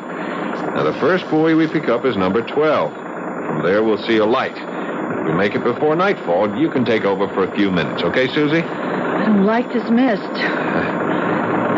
You know where we are right now? We're sailing on the Spanish Main. The Spanish Main? That's right. These waters were infested with pirates in the old days. Blackbeard and Calico Jack. Richard, I think there's a fog closing in. Look ahead. Yeah. Well, just hold a steady course. We'll be sighting that buoy any minute now. Susie, go below and bring up my binoculars. There's a good girl. The visibility's not any too good. We can't be far from port. Oh, Richard, I hope we're not running into one of those awful pea soupers. Now, don't panic. Don't get Susie frightened. Here's binoculars. Thanks. Can you make out anything? Well, I don't see it yet. But we will. Tell me more about the pirate. Okay. Well, Calico Jack Rackham. They called him that because of the fancy clothes he wore. He sailed with Anne Bonny. There were girl pirates, too, you know. Girl pirates? Sure. Anne Bonny and Mary Reid. And from all accounts, they were better at it than the men. The fog's getting awfully thick, Richard. I've never seen one roll in so fast, and the sun's gone. I'll take over. No, I can hold her on course. You keep looking for that buoy. We should have been in port long ago. Well, we lost a little time trying to start the engine. Are we lost? Of course not. I think we ought to start sounding our foghorn. Not yet. Don't you want to hear what happened to Anne Bonny? What happened to her? Well, the pirates all went to jail. They hanged poor old Calico Jack. Mary Reid was dying of a fever, and Anne Bonny nursed her. And then, well, nobody knows just what did happen. In the morning, when the jailkeeper opened their cell, he found the body of Mary Reid, but Anne Bonny was gone. She disappeared and was never heard of. Richard! What? Look! Look what you've done, oh, Richard, how could you? Well, what? Well, what is it? This monkey wrench, it's right behind the compass, Richard! Who put that there? Who? Who was working on the engine? That wrench will have pulled that compass so far out of line, heaven knows where we are now. Sorry. I was so glad to get that motor started. Oh, Ellen, I'm sorry. Oh, if I ever get my feet on dry land again. Now, let's keep calm. We are not lost. Oh, no, we're still right here in the Atlantic Ocean. I'm sorry, Ellen. How I ever let you talk me into this expedition. Just try to keep cool. Daddy? It's all my fault. We're probably 50 miles off course. Daddy, there's a big can floating over there. What? Where? There. The buoy. It is. Oh, thank heaven. I'll take the wheel. I want to go right up to it. We got to be sure of that number. It should be 12, right? I see it. I see the number. What is it? 3. 3? No, it can't be. A 3 and an 8. Oh, no. That's what it is. Ellen? Susie's right. 38. That's impossible. Take the wheel again, Al. Just idle here by the buoy. There's no 38 on this chart. We're way off course. I have to go below and get the other charts. Can you still see the buoy, Susie? Sure. It's right here. Well, keep your eye on it. Don't let me drift too far away. Darling? Yeah? You're not smoking down there, are you? Good Lord, no. You know I haven't smoked in 10 years. I smell tobacco. So do I. What? Oh, well, let me get at the engine. Maybe there's a short in the wire. No, it's not like that. It's tobacco. Did you hear that? What? It sounded like somebody laughed. Ahoy! It's a ship. Where? I don't see anything. Ahoy! Ahoy! They don't answer. Blow the horn. Ahoy! What ship are you? The Lady D. We're off course. Can you give us our bearings? You'd best lay over for the night. Steer north by east, a quarter east. You'll run right down the channel. Thank you. I still can't see anything. North by east, a quarter east. It was a woman. Bring the ship around. Slowly, Ellen. That's right. I hope she knows what she's talking about. And I still smell tobacco. So do I. Was she that close? Funny. I didn't see a thing. I didn't hear any motor. Maybe she's sailing. Now, Susie, how could she be? There's no wind. And she seemed to get away so fast. Ellen, go as slow as you can. I'm going forward and keep a sharp watch. We don't know what we're heading into. Right, I've got her throttled way down. Hey! Where we hit? Quick, put her into reverse! Reverse! Quick, put her into reverse. Then we can back off. Now, here, let me try. That's no use. Oh, we've gone aground. Yes, and we're stuck fast.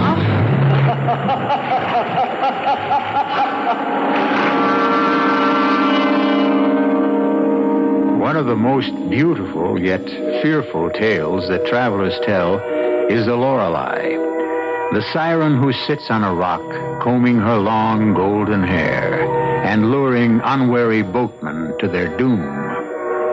But a siren who smokes tobacco? We'll learn more of this unusual temptress when we return shortly with Act 2.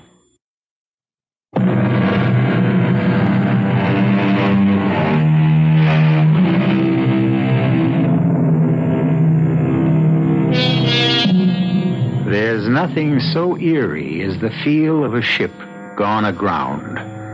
A living, pulsing body beneath your feet goes suddenly dead. Aboard the Lady D, only Susie slept that night. Ellen and Richard kept an anxious vigil, waiting to see what the dawn would bring. Where were they? How great was the damage to their boat? On the last question hung the safety, perhaps the survival, of the ship and her crew. Ellen, come up on deck. You got to see this. What, dear? Look at that sunrise.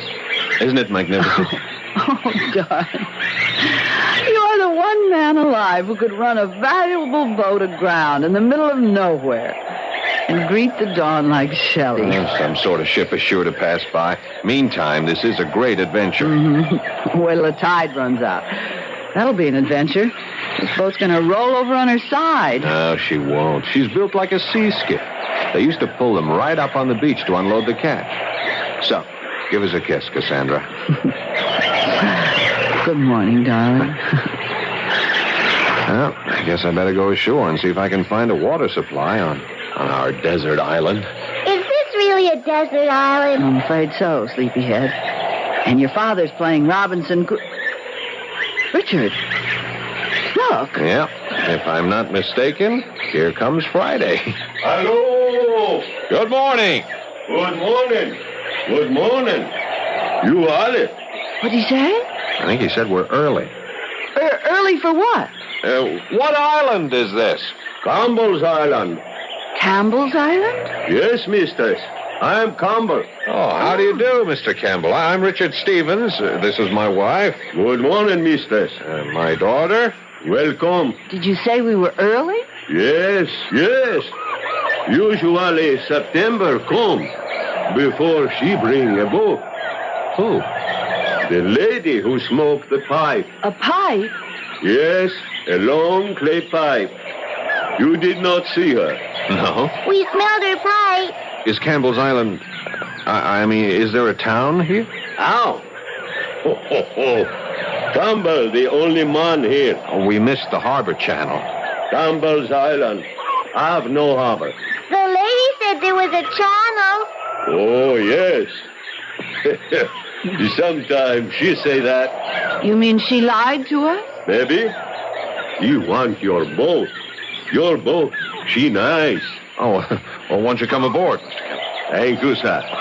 Can I give you a cup of coffee? No, thank you, mistress. Oh, your wheel. I like a good old-fashioned wheel to steer with. You pay a lot for that. Oh, the compass. Well, the ship's well equipped. This is the ship's bell. Brass. Must cost dear. You have a radio? Just a receiving set. Now, Mr. Campbell, about getting off the beach. You stuck fast, man. Well, if you have a boat and a tow line at high tide... No, man. My motor too small. Just a little outboard. I sail to the other island. Oh, there are other islands near? 8 hours to sail there. Could they send out a workboat from another island? Maybe.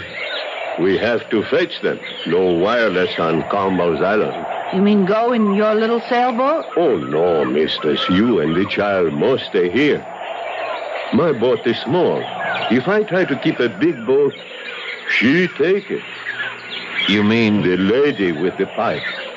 Well, now, she has a boat. She ought to be willing to... No, man.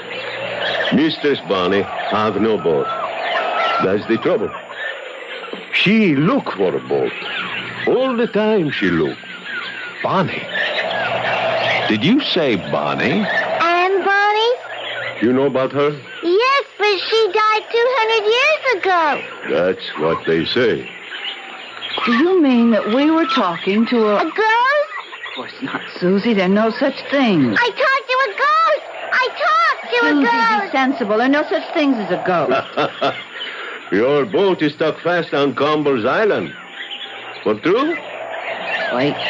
Yes, but... If the ghost, she don't bring you. How you think you got here?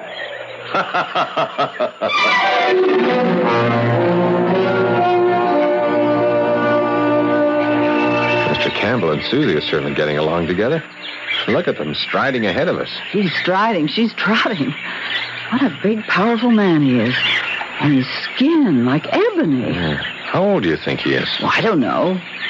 40? Well, I'm eager to see his boat. Listen, I hate to think of your starting out all alone with him. I have to go for help. But why can't he go by himself? Oh, I don't know. He doesn't seem willing to do that. Did you notice the way he examined our boat equipment? Yeah, like he was taking inventory. Yeah, but what do they call those people who lure ships to their doom by putting out beacon lights? Wreckers. Yeah. You think he's a wrecker? The thought crossed my mind. Oh, but we did hear a woman's voice. Now, look, there could be two explanations for that. Either there is a woman on this island in spite of what Campbell says, or he's a ventriloquist. Look, Ellen, look down there. Why, it's a castle. A ruin. A burned-out ruin. How in the world on this desert island? I know what that is. I've seen those burnt mansions before. This was a plantation in the slave days. When the slaves rebelled, they burned the house to the ground. Half of it is still standing. Yeah. And now the house and the island have found a new master.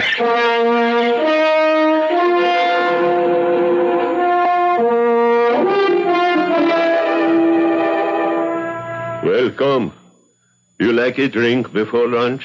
Lunch? Yes, I give you a nice lunch.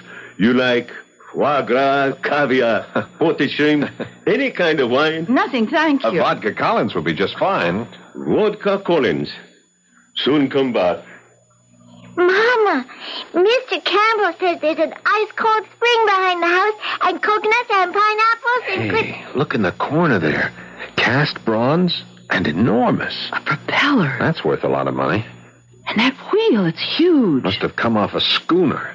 What does it say on this plate, Mama? Duchess of the Caribbees. This one says Rita 2. This one is Morning Star at SS. What's this word? The SS Odyssey. Oh, Richard. Yeah. All of ships. Don't wreckers usually murder their victims? Now, Ellen, we don't know that he's a wrecker. You like my house? Oh, it's lovely. I have good life, man, since I learned to get along with Mistress Bonnie. How did you come here in the first place, Mr. Campbell? I was fisherman. Hard work, no money. One night, she take my boat. I swim to this island. I see all these rich things here on the beach. So I come back in a new boat. She put that one on the devil's thumb. What's the devil's thumb? Big rock. The devil, he put his thumb up at low tide. Then he pull it down at high tide. Then up at low tide. He hide it again, just below the water. Along come a sailorman. Up come the thumb, right through the bottom of the boat. The devil, I think he good friend of Mistress Bonnie. Mr. Campbell, you say it'll take all day to get to the nearest boatyard? In my boat. But they have workboat. Much quicker with power. They return here with you in 2-3 hours. Then can we start tomorrow morning? Yes, man. 5 o'clock to catch the tide. I have things to sell very dear. Better than fish. Oh, yes, better than fish.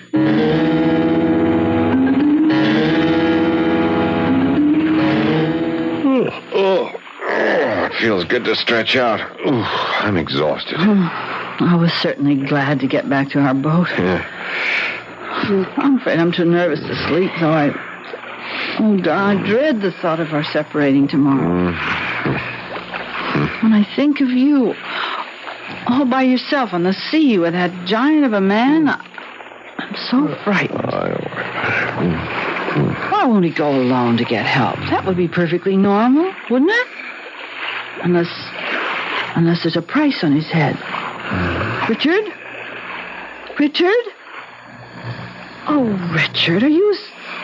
Oh, Richard.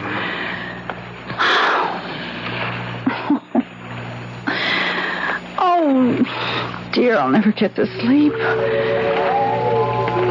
She's a naval ship. What? Who's that? Over the side with you, lad. And mind, walk on cat's feet. Who's there?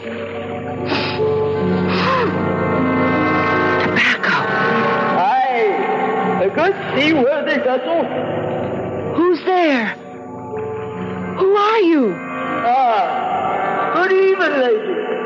I'm just admiring your ship. May I come aboard? There's somebody with you. I heard you talking. Aye, but they all ran at the sound of your voice. Men, a craven lot. Jack Rackham was the same. But Mary Reid stood beside me, and we held off the king's men till our pistols were empty, and they boarded and knocked the cutlasses out of our hands. Mary died in prison, poor soul. She was with child. But that was days ago. Days? It was more than that. Perhaps. I've lost count of time. Will you join me in a pipe? No, thanks. A fine, soothing thing to sit on a ship's deck and blow rings at the moon. I've never seen such perfect smoke rings. Ghosts. Ghosts? Aye. The ghost of wedding rings. I should have worn. Calico Jack called it that. A captivating man was Jack with his black, gypsy wild curls. They hanged him nonetheless. I stayed till Mary breathed her last, and then... And then? What happened? Not all the king's men could ever find out. But come, what will you take for your ship? She's not for sale. Oh, come. I must have a ship. They'd be after me. You'd not want to see poor Annie swinging in the wind like Calico Jack would. No, I wouldn't want to see that, but they can't harm you now. They're gone.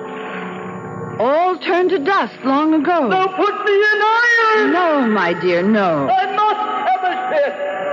Listen, I have something worth hundreds of ships. I'll trade it now for this miserable little craft. What is it? Rackham and I, we sailed with Blackbeard once. Blackbeard? The same. Now, come close, lads. I know where Blackbeard buried his treasure.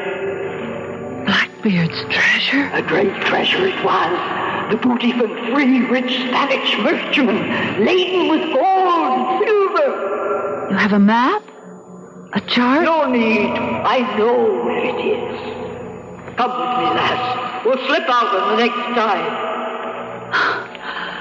Aren't you forgetting that you drove us aground last night? A good storm will set you afloat. Campbell says the big storms don't come till September. Aye, but sometimes they do. We'll see to that. So, it's a bargain. You'll sail with me. No, I can't. You'd abandon me then, betray me? No, but I must have a first.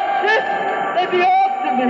They'll overtake me, and this time they'll hang me. In mercy's name, lads, help me. I can't. There's a great gulf between us, Anne. You're a dream, a figment. And when I wake up, I'll still be here, but you'll be gone. I can't help you because you're nothing. You're nothing but a dream. Anne? Anne? Where are you? Come back!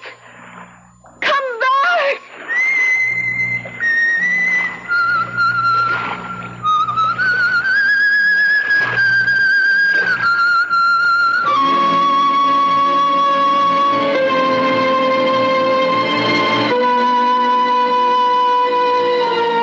There's an apparition for you. A whistling, pipe-smoking lady with a cutlass at her belt. But why did she leave so abruptly?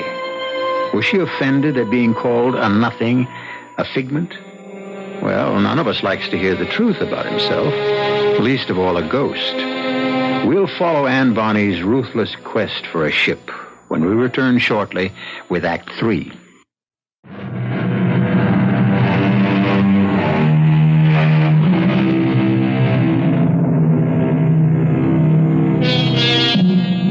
A spectral lady bent on seizing a ship, or a laughing West Indian intent only on gathering up the spoils. Ellen doesn't know which she fears most as she watches the dawn stretch its rosy fingers across the uncharted island where the cruiser Lady D lies stranded in the sand. That was a damn good breakfast, Ellen. I had a depressing dream last night. Oh? Well, at least I think it was a dream. Anne Bonny boarded the Lady D, and we had a long talk. And I felt sorry for her. She was frightened. A scared ghost, huh? That's a switch. Yeah, well, she was terrified. Oh, darling. I hate to see you go off with that awful man in that little boat. Oh, now, Ellen, dearest, you mustn't worry. I wish we could stay together. The sea, it's so treacherous. Campbell's been sailing these waters all his life. Oh, yes. And he's lost 2 boats. He told us so. And besides, you're going out in a tiny boat with a criminal. He's not. He gathers salvage. That's all we really know about him. Good morning. She turn now. Time to go. Toss me a line. I'll make you fast to our stern. Touch. Got it. Come up on deck, Susie. Daddy's leaving. Come on, darling. Take care. I want to go, too. So do I, but we can't, darling. I don't want to stay here. Morning, Mr. Susie. Good morning. I want to go with you, Daddy, please. No, there isn't room for us all. You and Mommy take care of each other. Don't go, Daddy. Mr. Susie, you go to my house. You can look at the books. Read the pictures. Now, when I get into the boat with Mr. Campbell, we're going to let you free the line and cast it off. Now, see how quickly you can do it. Here I go. Hurry, cast us off. There. Be good now. We'll be back before you know it. Aren't you going to start the motor? No, the tide. He take us out. Then I put up the sail. Oh, darling, you're slicker. A quick shower might Not come a up. chance. Look at that sky. No stormy weather. Not if Aunt Bonnie, she don't whistle up the wind. What? What did you say? No storm. Not if she don't whistle up the wind. She do that sometime. Yes, man. Ooh-wee, she do that.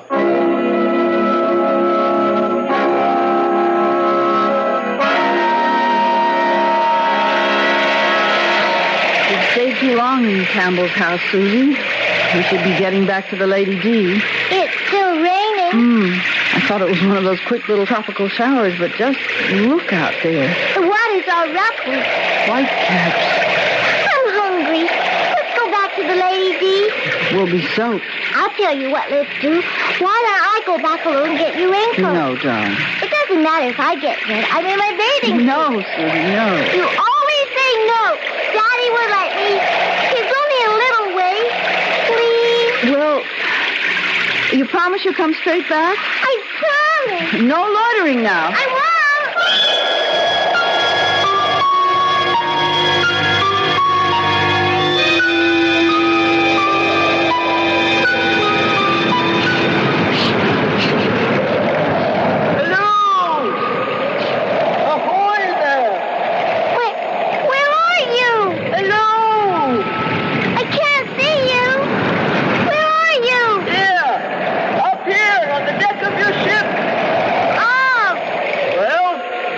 Smart.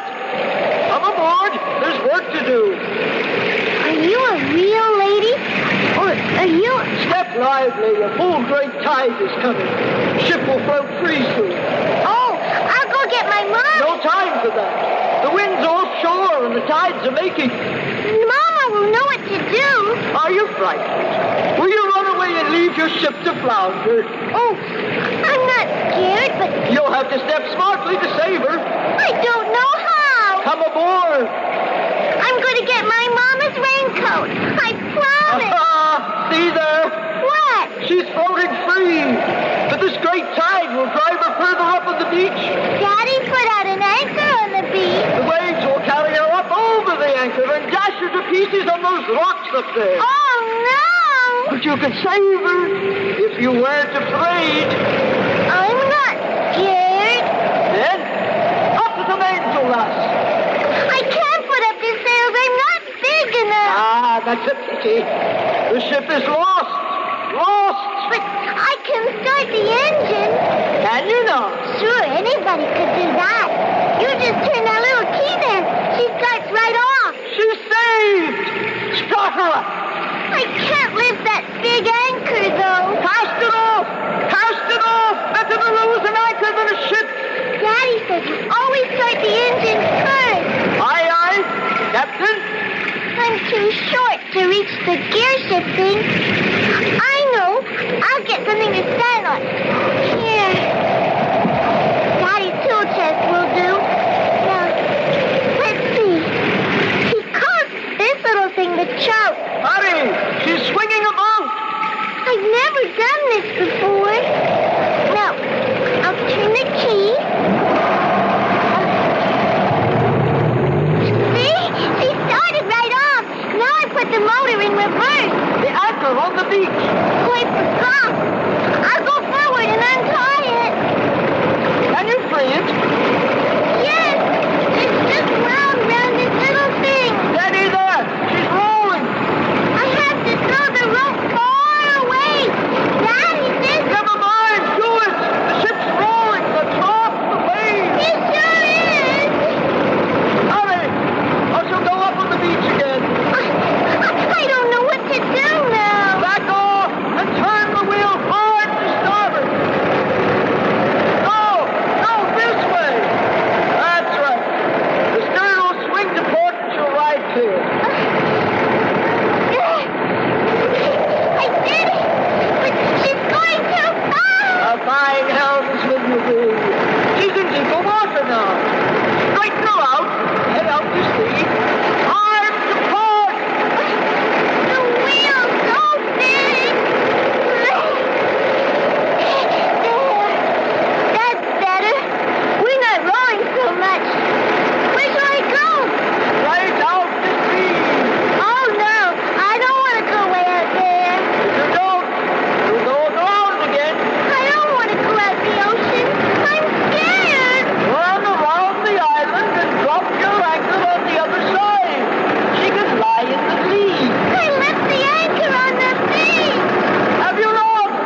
disappear like that, can it?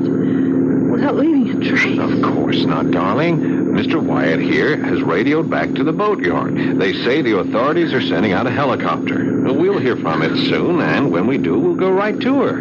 This tug is faster than it looks. Oh, waiting is terrible. Isn't there anything else we can do, Mr. Wyatt? I don't know what to say to you folks. We've been around the island several times. There's no sign of a ship. My baby. I should never have let her out of my sight. I had no idea she'd try to start the engine. Ellen, darling, don't. We'll find her. She was only gone from the house just about 10 minutes. I set out right after her. I know, dearest. And then when I got to the beach, the boat was out a little way from the shore. And Susie was standing on the deck crying. And the boat was just drifting away. It went around that point of land out there. And I ran to the other side of the island. But I never saw it again. Oh, no, dearest, please, don't cry. There was just nothing I could do until you came back in the tugboat. I know. We'll find her. I wish that man Campbell was here. He knows these waters. Why didn't he come back with you? He dropped me at the public dock and took off like a shot. The police have had him in for questioning several times. There have been too many wrecks in the last few years, but they never seem to get anything out of him. So, you ran into him too, huh? Yeah, he told us. Hey, wait a minute. What did he call it? That rock, the Devil's Thumb. Yes, the submerged rock. Yeah, do you know where it is, Mr. Wyatt? Well, there's only one I know of, a very dangerous spot, right in the path of a swift current. And sometimes it's there are shoals to very bad place. Oh, Richard. Mr. Wyatt, Yes, of course. I know about where it lies. Now, we'll run down on it. Best to have a look.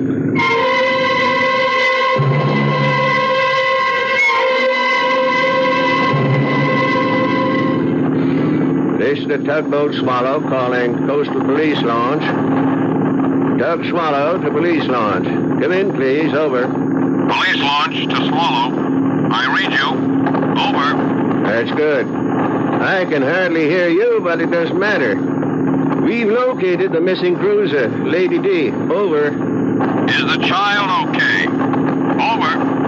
Yeah, it's a miracle. The kid was alone on board. She managed to drop a small anchor onto a submerged sandbar near the Devil's Thumb. I have the boat in tow, and we're heading back to port. Over. Glad to hear it. Over. Right. Over and out. Well, Susie, you're quite a sailor. But how did you know that sandbar was there? You couldn't see it. The lady told me. The lady with the pipe. The lady?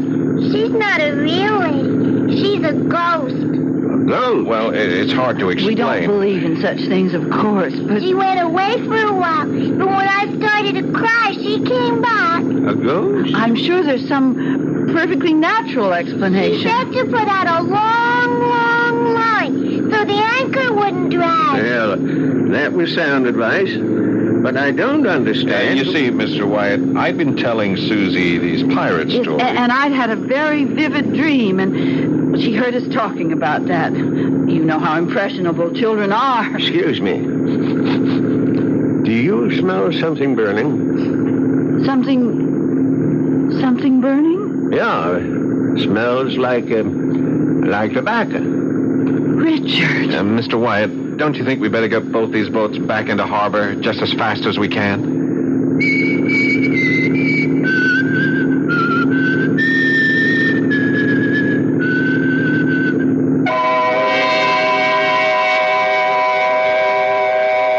Well, those were the known facts of the strange voyage of the Lady D. To this day, Susie insists she talked to a ghost. Ellen believes it was a startling example of the power of the imagination. And Richard has been reading up on the dematerialized nature of modern physics. And he wonders if somewhere in space there exists a vast psychological viewing screen picking up impressions from other times, and through which it was the fate of the Lady D to pass. I'll be back shortly.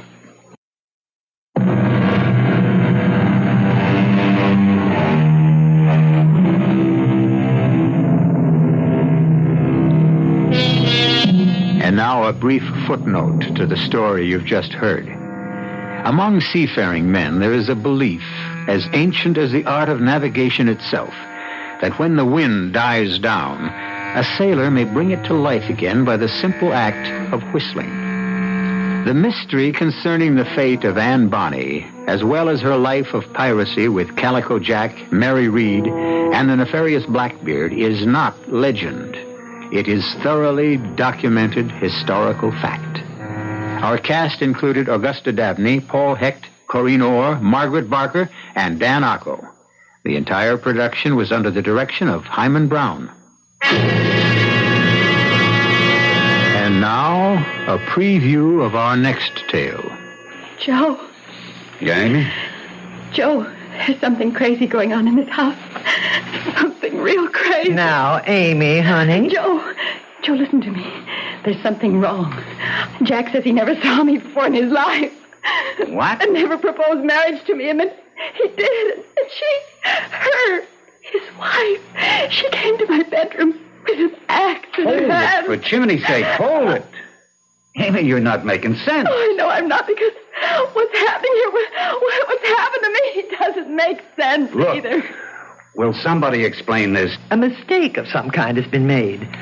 A mistake? Your sister, I haven't wanted to spell this out in so many words, but since you're here now and can take care of her, Joe, I'm afraid your sister is crazy.